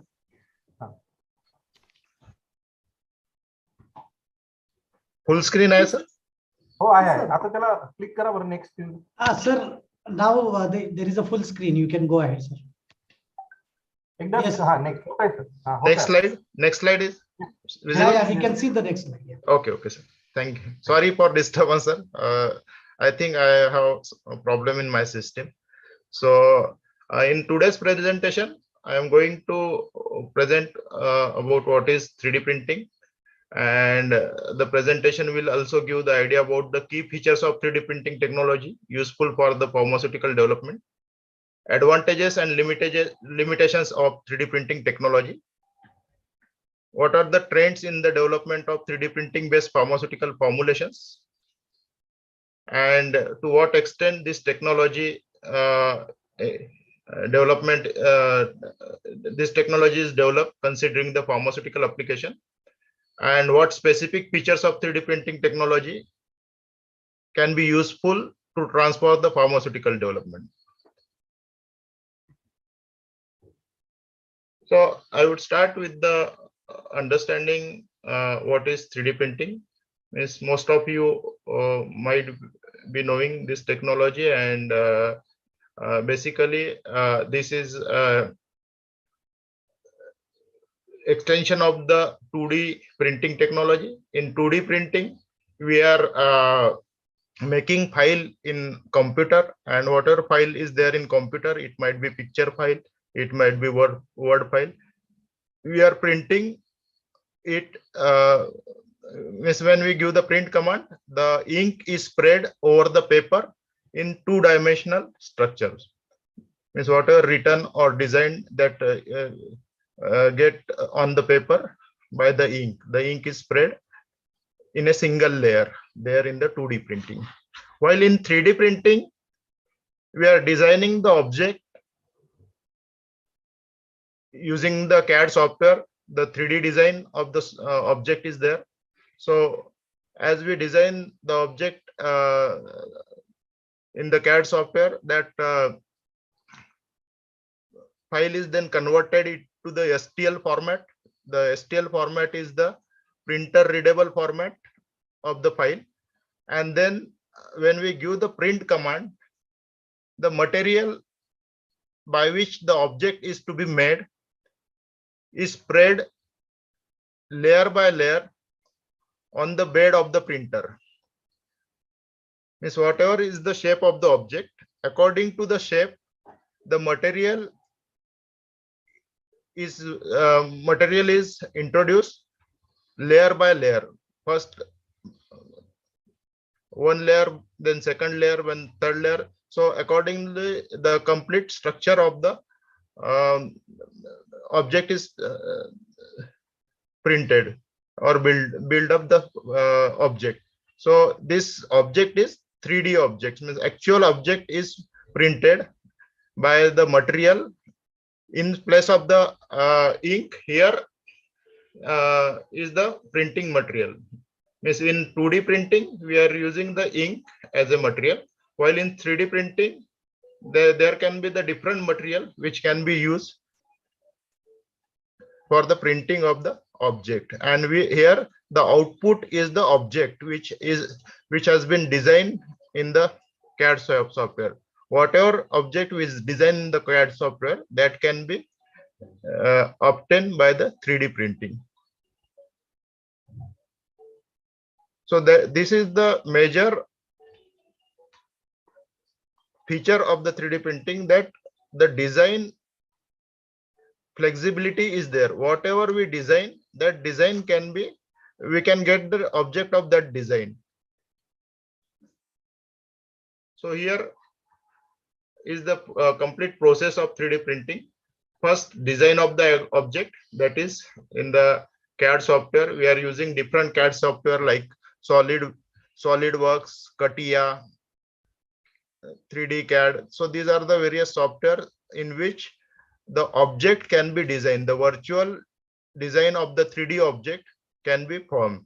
So once you design the object, that design file is converted into the printable file format, that is a STL file format, and that STL file format is then loaded to the printing software. It is loaded to the printing software. There are different types of printing software like Simplify 3D, Cura. So this printing software, you have to load this file into the printing software.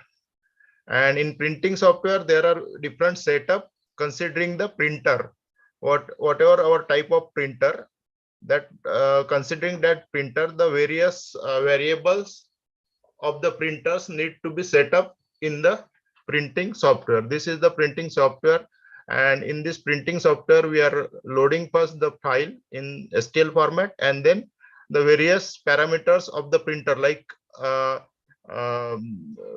temperature of the printing temperature, speed of the printing, that can be set here in the software. And accordingly, when we click the print command, the object is printed in the 3D printer. The object is formed layer by layer, that is material is extruded layer by layer according to the object or shape.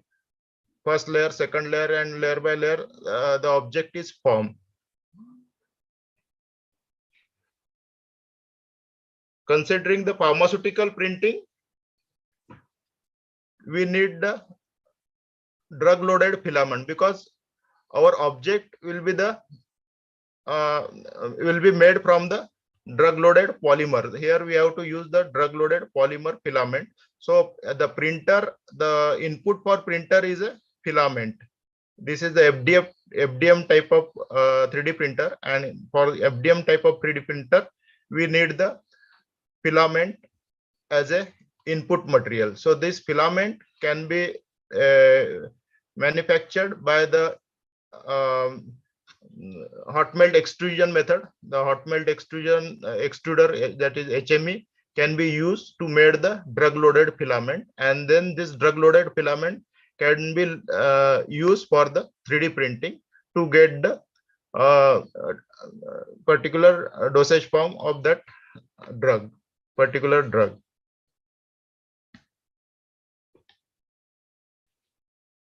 There are different types of 3D printing like FDM, fused deposition modeling. The above example which we have taken to understand the printing process is of FDM type of 3D printer.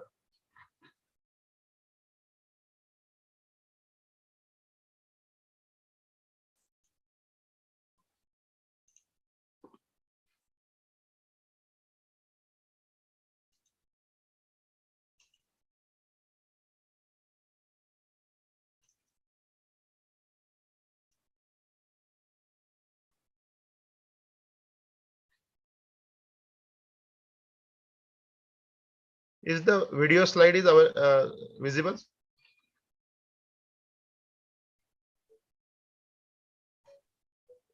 Yes, sir. Yes. So here is the FDM type of 3D printer where the material is extruded layer by layer.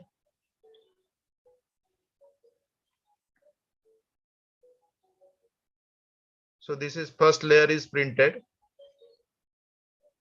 Now next layer is started. The material is extruded from this nozzle.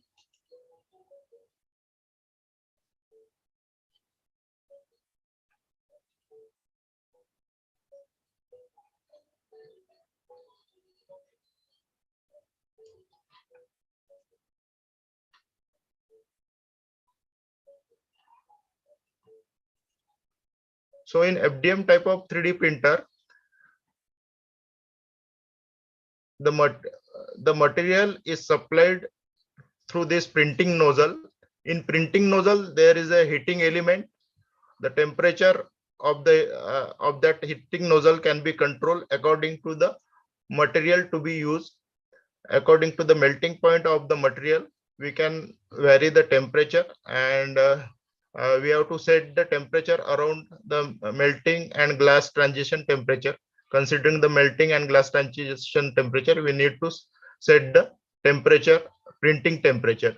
So at this printing temperature, the material get molted, and this molted mass is then spread over the printing bed according to the shape.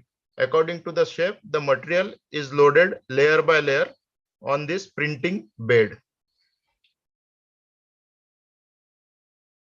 So this material is extruded in X, Y, and Z direction. Each layer is XY direction, and once the one layer is completed, the bed shifted to downward, and the Z layer is built, Z axis is built up by the next layer. So in 3D printing technology, the important is the printing bed, printing material, and the variables which solidify the material according to the shape. Solidify the material according to the shape.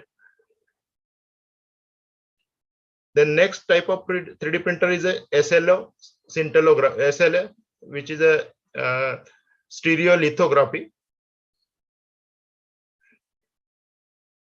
or which is also known as the selective laser melt,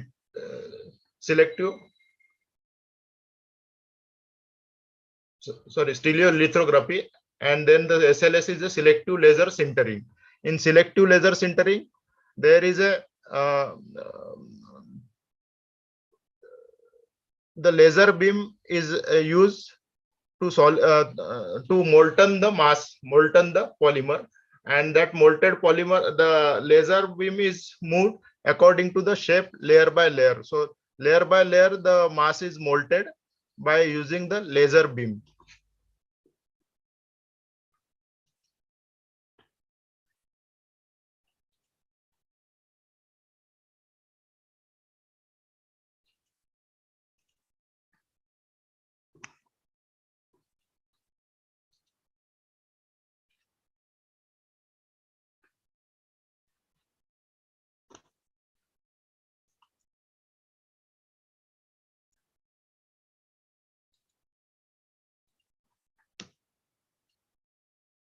So here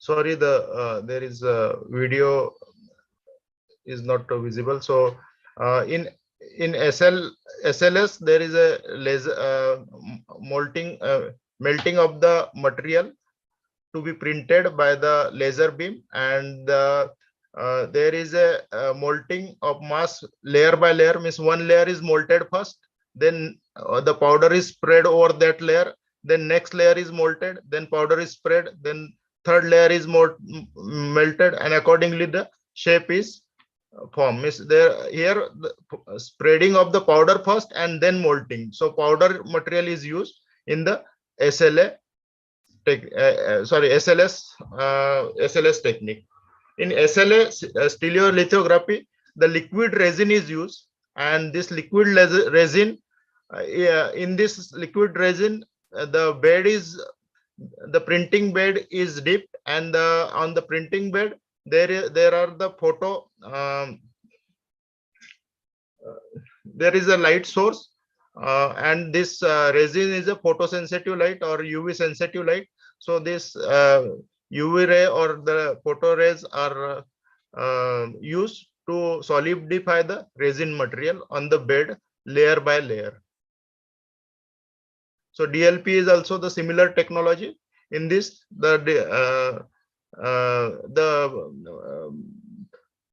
object is print in the reverse direction, and the light beam is used as a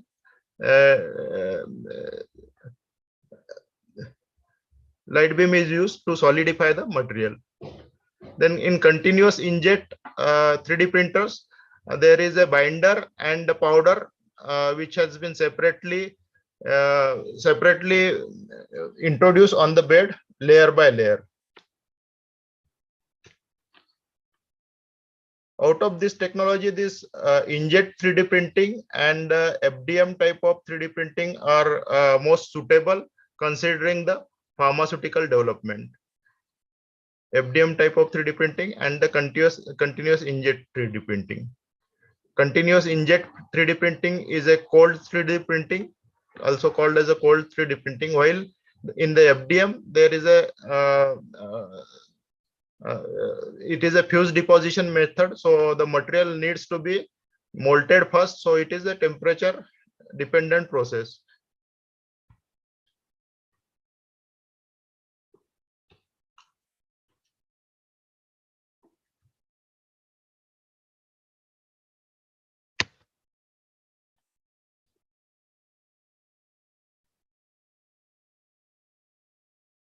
So as I said, in SLA there is a laser beam, and the laser beam is by the mirror, it is concentrated according to the shape of the material.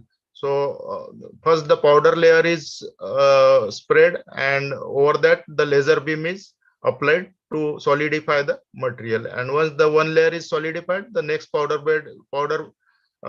moves, and next powder layer moves over the object, and the next laser beam solidify the next layer.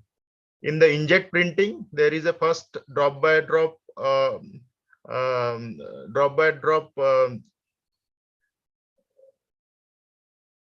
spreading of the binder material first, and once the binder layer is spread, the powder layer is spread over the binder, next binder layer and next powder layer. So accordingly, the object is made by the cold method. So in DLP, there is a liquid resin material, and this is the bed. This bed is dipped into the resin material, and as one layer is formed, the bed will move upside. The bed will move upside. The object will be printed on the bed.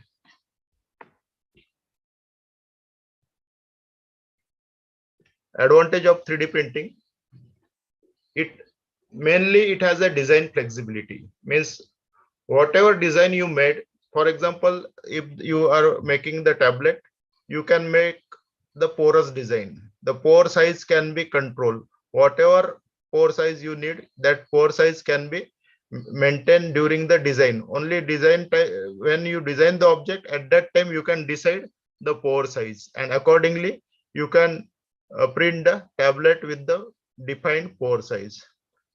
Also, you can increase the surface area by giving the micro grooves inside the tablet. You can design the micro grooves inside the tablet, and accordingly the tablet can be printed having the different grooves inside the micro groove, which increases the surface area of the total surface area. There will be significant increase in the total surface area. So design flexibility is one of the major feature of the 3D printing, and whatever research you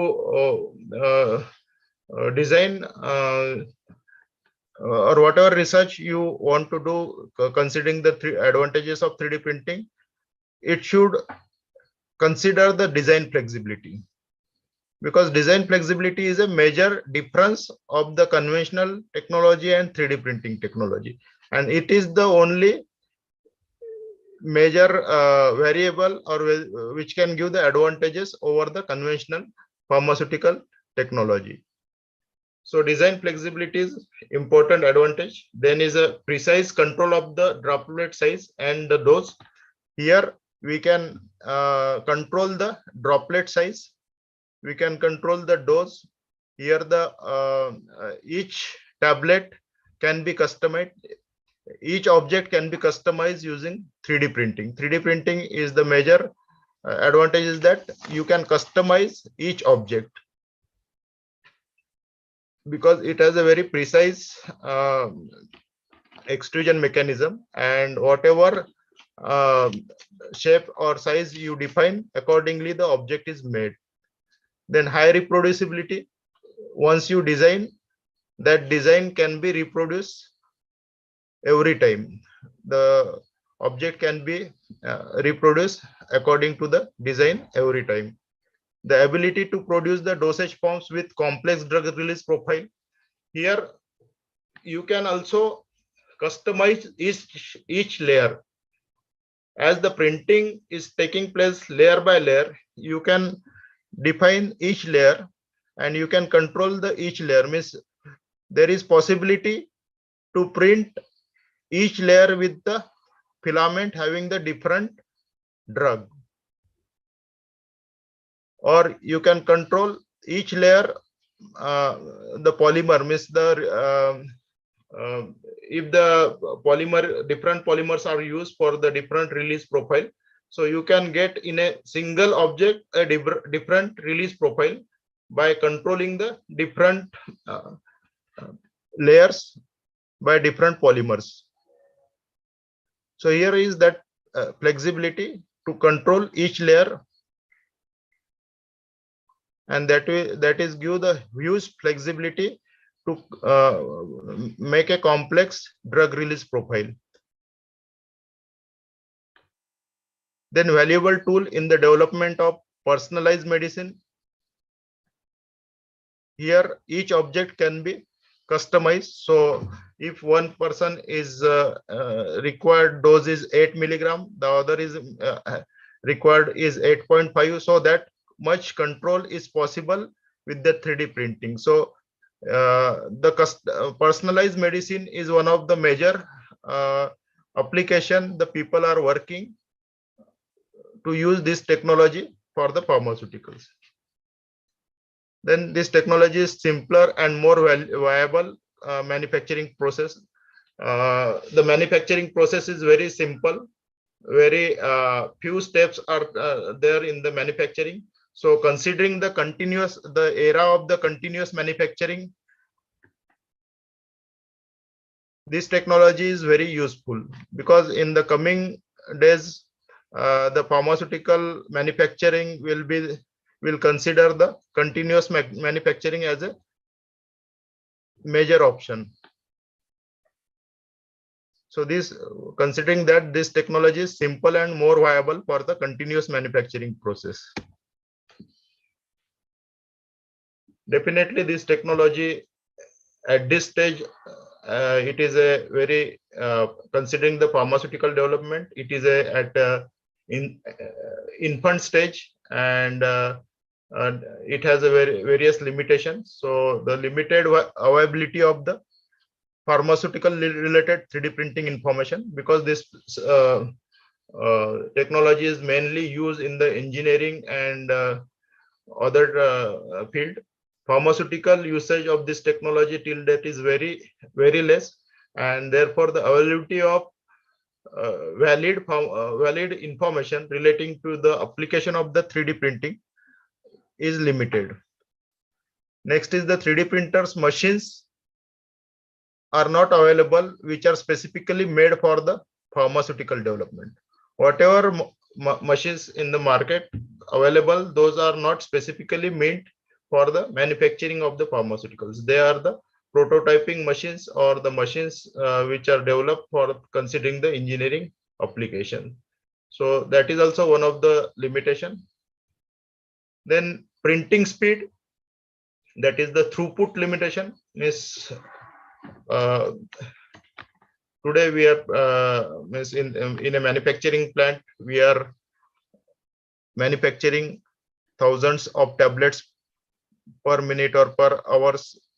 And considering that whatever 3D printers available till that, they have a very low printing speed. But there is a continuous development considering the speed of 3D printing, and this field is continuously, it will evolve. Definitely the speed of 3D printer will evolve with time.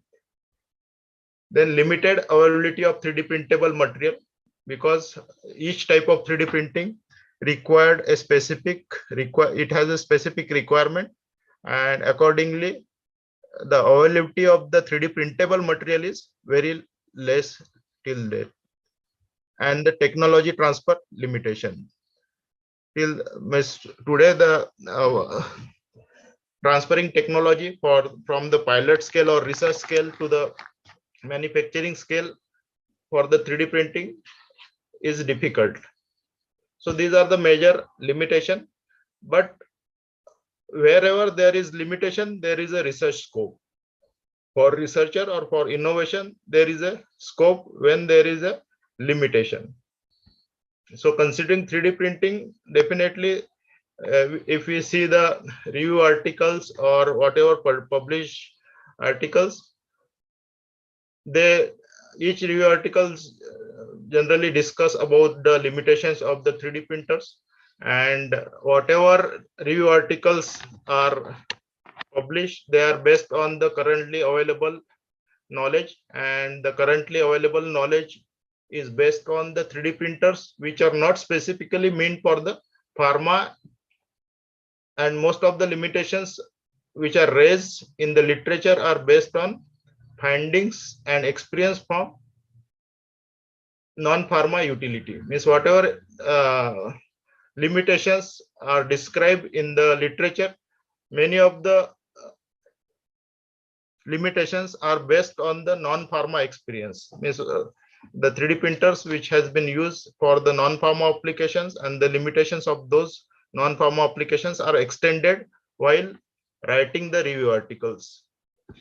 So when you will work actually on 3D printing, you will experience the actual limitations of the 3D printing.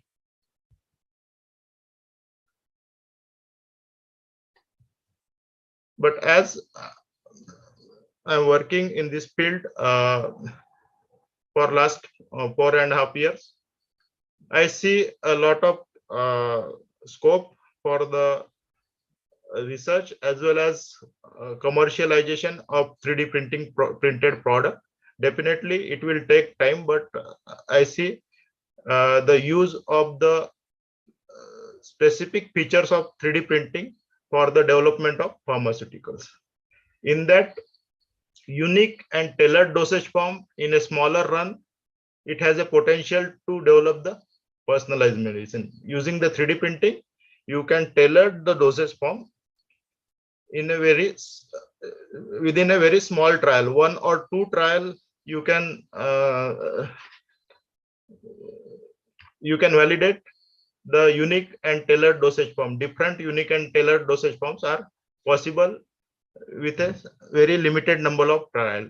Then its shape related to macro features. You can design micro features with respect to shapes in a dosage form, and accordingly it can give various advantages to the dosage forms.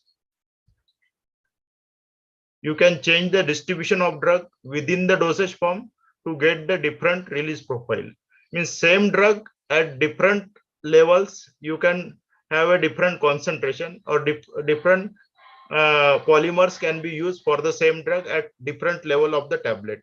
So each layer can be customized, and each layer customization features give you the advantages to get the different distribution of drug within the dosage forms, and that will help you to get the varied release profile in a single dosage form. It can give the site targeted and temporal targeted dosage form. Means time release and site release can be easily easily possible with the 3D printing of the dosage form. Variable features in the same dosage form. You can have a different features, like some part of the dosage form can be immediate release, some part can be delayed release, some part can have a osmotic release of the drug. So in a single dosage form, you can build a variable profile. And 3D printing technology can be used for the decentralized production, as the machine is very less and it takes a minimum manufacturing steps. So the people are visualizing that each pharmacy shop may have a 3D printing for the personalized medicine. So say decentralization of production is also possible using the 3D printing technology. In coming slide, I am going to discuss some of the examples of research development in the 3D printed pharmaceuticals. So here the polymeric tablet dosage form is there, which is a porous tablet is printed by the 3D printing, where the filament, polymeric filament is made first, and this polymeric filament is then printed by the 3D printing, FDM type of 3D printing, into a porous tablet.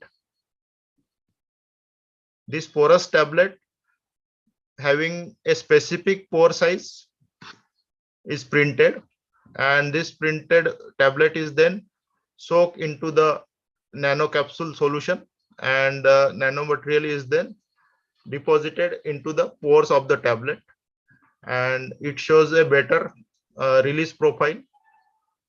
The drug loading was improved by presence of the channeling agent like mannitol is used to improve the drug loading inside the porous tablet.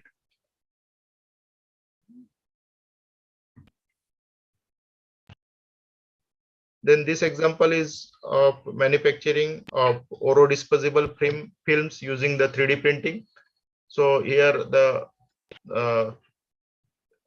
aripiprazole films are prepared. Aripiprazole in PVA, polyvinyl alcohol, is used as a polymer, and the casting film are compared with the 3D printed films. So 3D printed films has a porous structure, and due to the porous structure there is an increased dissolution rate in comparison to the casted films.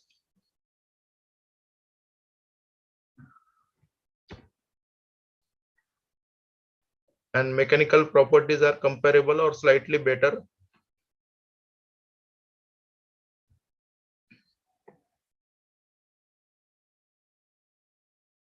And this is the example of modified release 3D printed tablets, where the hypromellose acetate succinate polymer is used to print the delayed drug release profile, or to give the delayed drug release profile.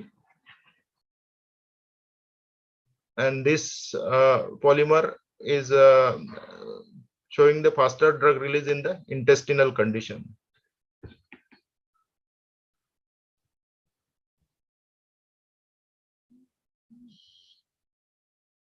Then 3D printed control release drug delivery device.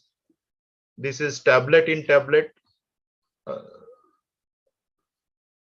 So the two drug loaded filaments are used. One is immediate release profile drug filament, and that immediate release drug filament is used to print this blue colored outer layer of the glipizide. This is the glipizide control release tablet. So immediate release coat is given, or immediate release compartment is printed, and then inside the immediate release compartment there is a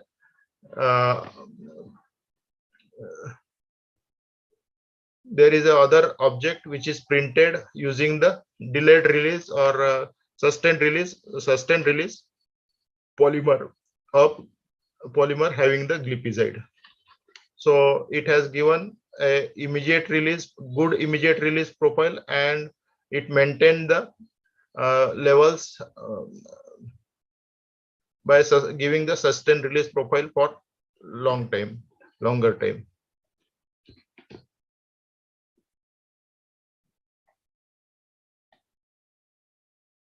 So with the double chamber design, it is feasible to design either controlled drug release or delayed drug release behavior by reasonably arranging the concentration distribution of the drug in the device. Then the another example is the 3D printing multi-drug, multi-release tablet. So here control porosity osmotic pump tablet of captopril and sustained release of nifedipine. The porosity control osmotic pump for captopril compartment and nifedipine and glipizide are separated by this captopril by a separating layer and or joining layer, and the other two compartment are having the sustained release profile for nifedipine and glipizide. So nifedipine compartment and the glipizide compartment, it has a polymer of the sustained release, while the captopril formulation is inside the porous osmotic layer, and the drug release of the captopril is through the mechanism of the osmotic diffusion of the drug takes place, and the nifedipine and glipizide is released by the diffusion mechanism, sustained, and it gives the sustained release. So in a single tablet, there are two different release profile for these three drugs, and the two drugs are separated by a captopril by giving a placebo layer. This red color placebo layer is in between the captopril and nifedipine and glipizide. So this type of design features and printing features are possible with the 3D printing. This is the one other design in which 5-in-1 polypill is possible, in which the upper chamber is having the ASA and SCT formulation, and while the lower chamber has three different compartments. One is having ramipril, another is having atenolol, and third is having the pravastatin. So upper portion of the tablet is a immediate release compartment of ASA and SCT, aspirin and hydrocortisone, and the lower compartment is controlled porosity cellulose acetate membrane, so which is controlling the release of atenolol, ramipril, and pravastatin. Aspirin and hydrochlorothiazides are the immediate release compartment. Atenolol, paracetamol, and ramipril are the sustained release compartment. So these are the different geometry people has tried, but there are sky is the limit for the geometry. Considering the geometry, for each geometry you can design different features like porosity, infill, grooves. So this type of various variables can be added for the each shape, so that the release or the this release can be increased or decreased, increased or controlled. So considering these few of the examples, definitely 3D printing has been utilized in the research of the developing pharmaceuticals, but the progress is definitely towards the commercial availability of the 3D printed product.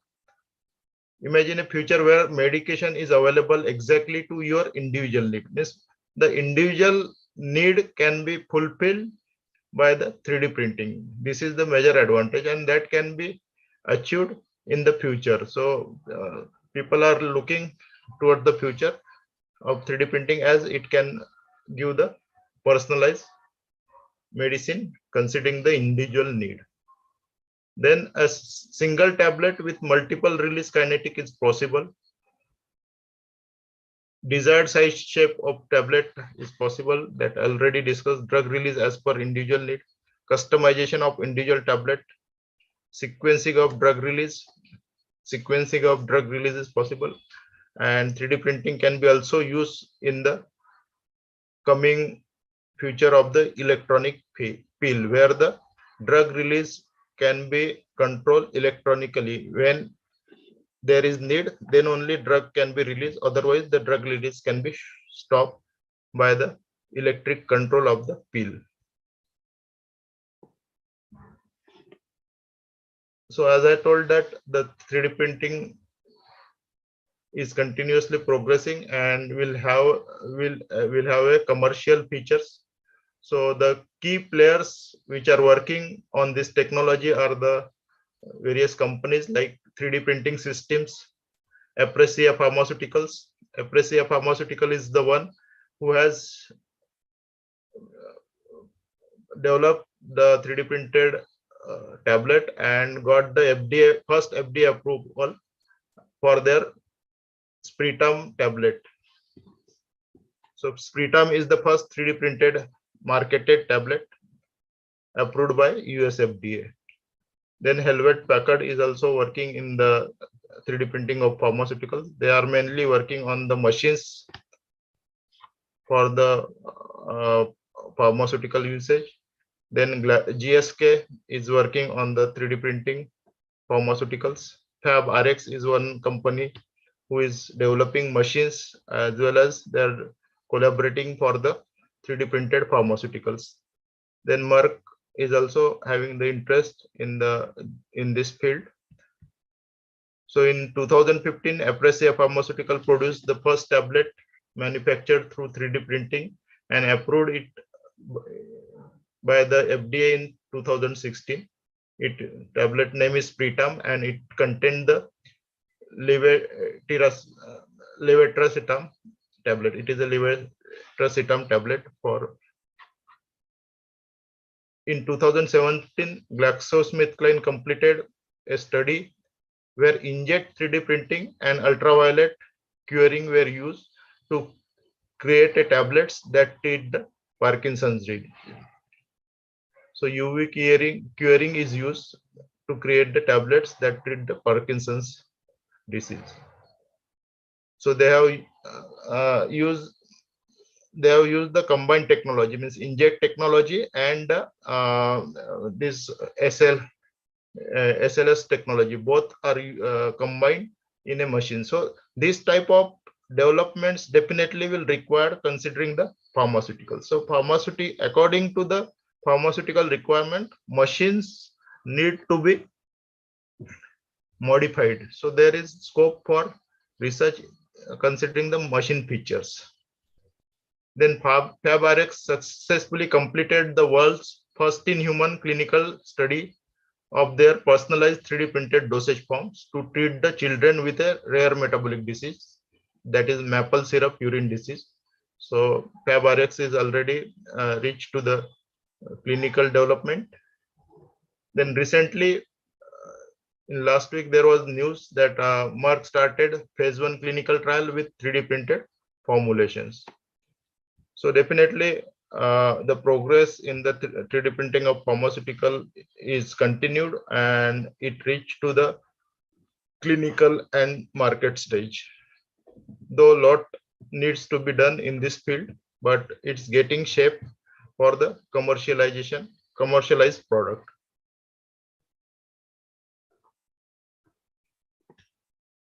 So considering the future, scope for research is already there for new 3D printed dosage forms for patent life extension, because the release profile and the shape and size can be easily modified. So you can definitely work for the generics to reduce the strength by improving the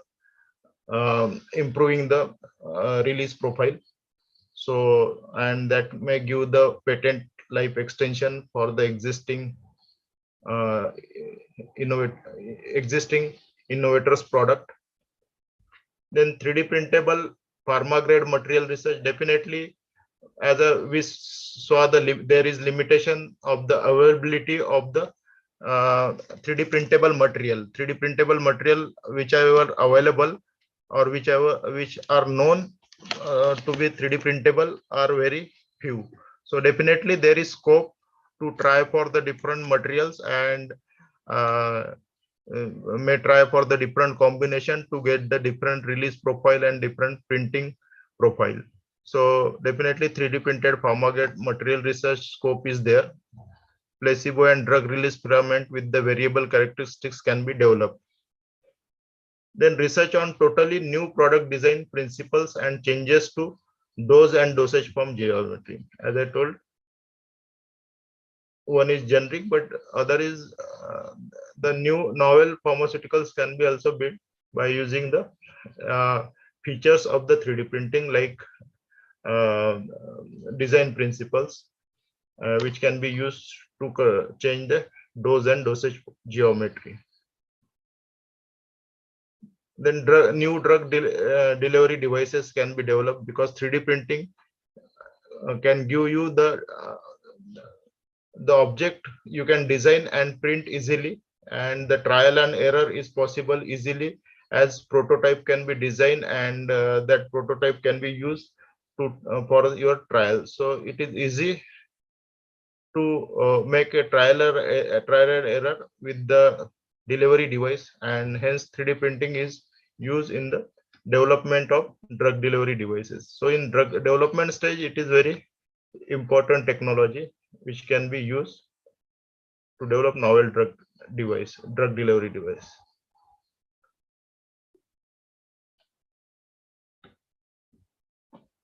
So to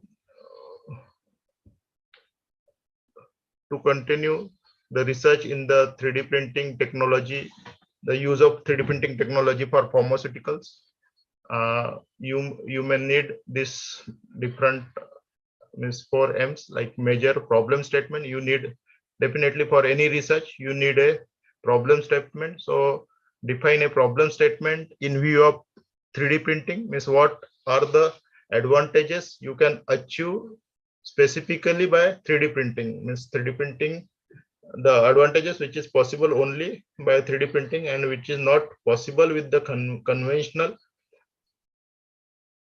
technology can be considered during the defining the problem statement. So whatever problem statement you are considering for the research, it should have a features of the 3D printing, major feature of the 3D printing. Or you may have already problem statement, and that for problem statement 3D printing can be the solution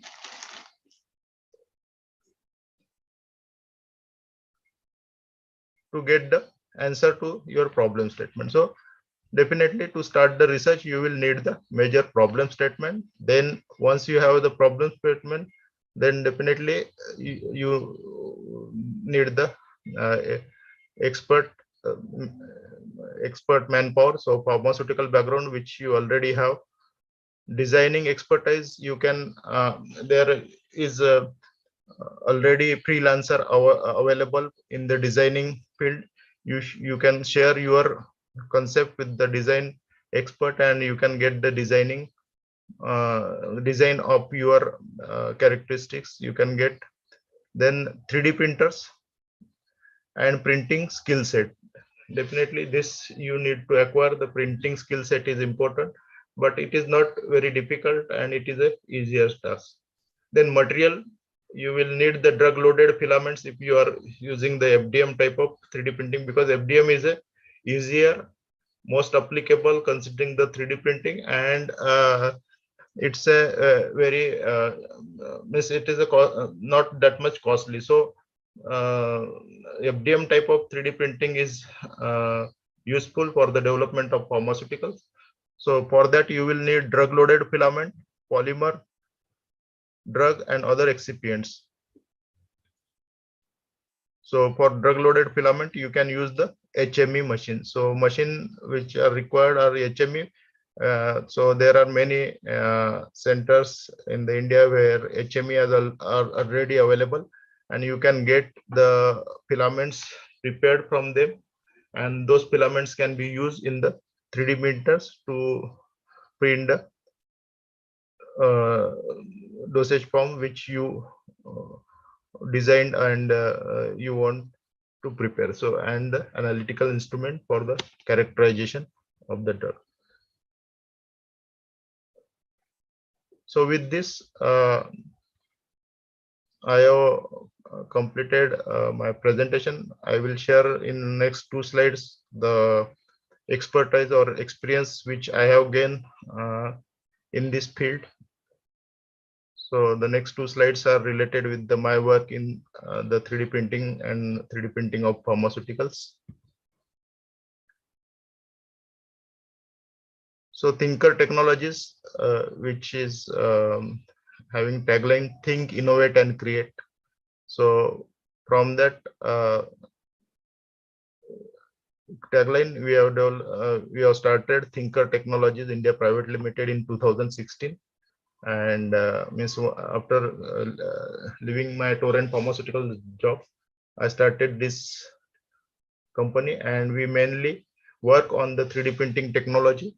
We developed our own 3D printers, and while developing our own 3D printers, we have developed in-depth knowledge in 3D printing, like hardware, software, and firmware, because to develop 3D printer means pharmaceutical use 3D printer, this knowledge is important.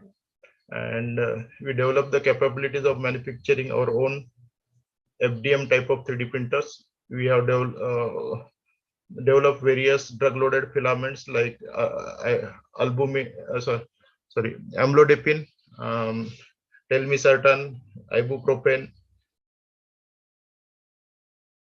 Then we have designing expertise, designing software we have, and 3D printing of tablets we have achieved for various shapes, sizes, and various release profile of this telmisartan, amlodipine.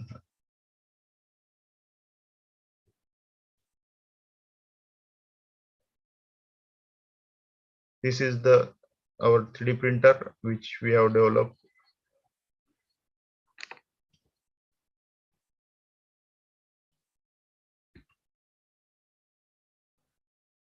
So these are the product from our 3D printers in our lab. Tablet in tablet.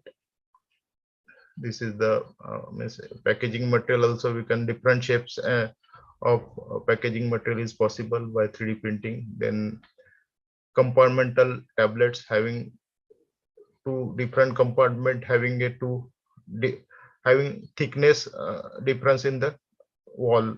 The wall thickness are different of these 2 compartments. So release can be time release can be controlled. Then different shapes and sizes are possible. These are the amlodipine tablet of different shapes. These are the placebo tablet.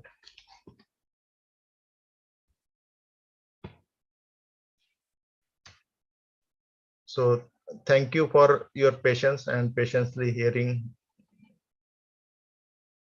And if you have any question, you can ask. All the participants are kindly requested to ask any questions if you have any doubts.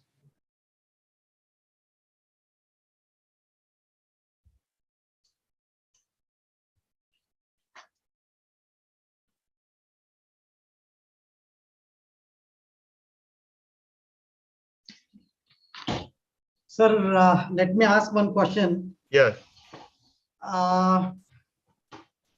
You are producing this 3D printing machines also.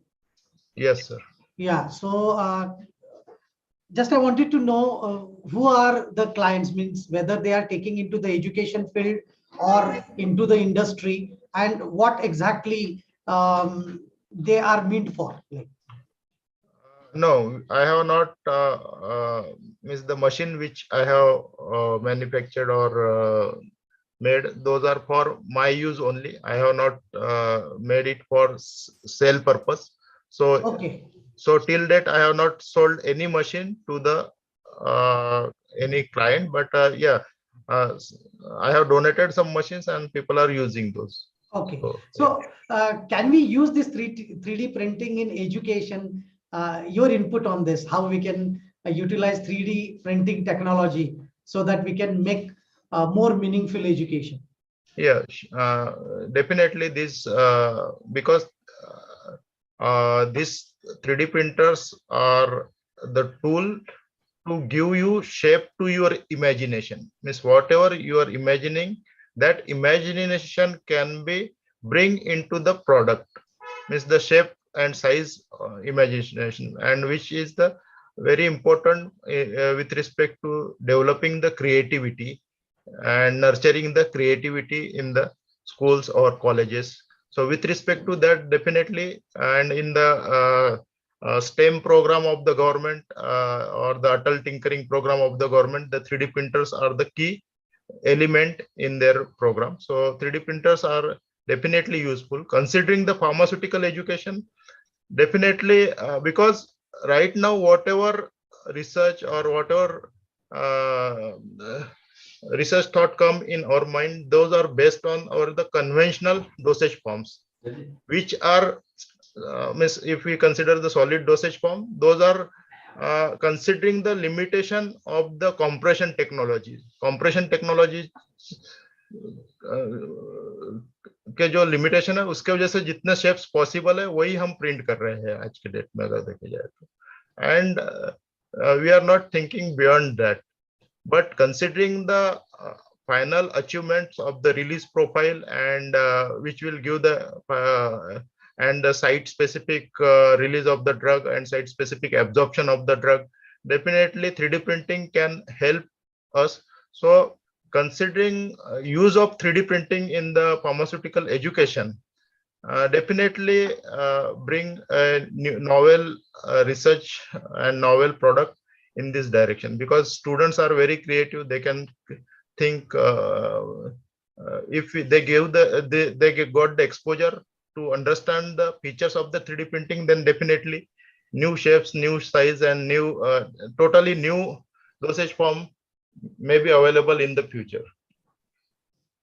What might be the cost involved in having one machine of 3D printer or 3D printer? It's very means for because FDM type of 3D printing is most suitable considering the education tool. Okay? Because it's very easy. It is and the cost is around 30 to 40,000 only. Means within Okay. yeah, within 50,000 you can get good FDM type of 3D printing machine, which can be definitely useful to educate the students about the different shapes and sizes of dosage forms, and or the features of the 3D printing can be easily taught using this type of 3D printers. And those 3D printers are also useful in the research purpose. Any questions, dear participants? Okay, thank you, sir. You have taken us through the journey of 3D printing. You started your session with telling us what is 3D printing. Starting from that, what are the various types of 3D printing? You took us towards the applications of 3D printing in a pharmaceutical field. Then you covered the process of 3D printing. What are the requirements for the 3D printing?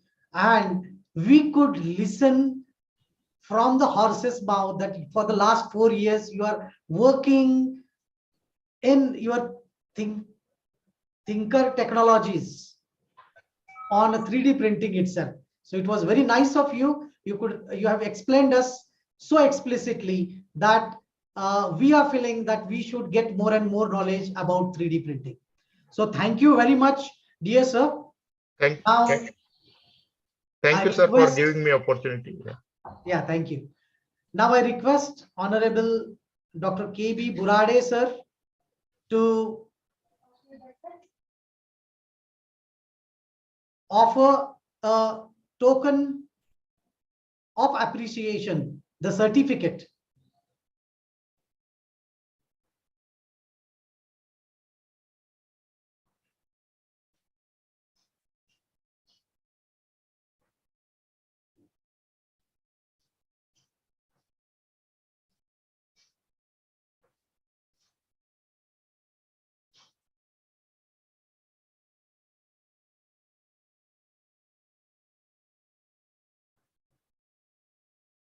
So kindly, Thank you. Thank yeah, you, sir. kindly accept this certificate, sir. Yeah, thank you, sir. Token And of appreciation for your efforts in discussing 3D printing technology with us. Thank you, sir. yeah, thank you, sir. And I would like to thank DT principal sir, Dr. Borade sir, Manoj Charde sir, and Premad Das sir. Thank you, sir. Okay, thank you for being with us. So with the permission of the chair and the coordinator, Dr. Manoj Charde sir, let me announce that today's sessions are over and we are ending the meeting. Charde sir, if you have any instructions to give to the participants, please you can.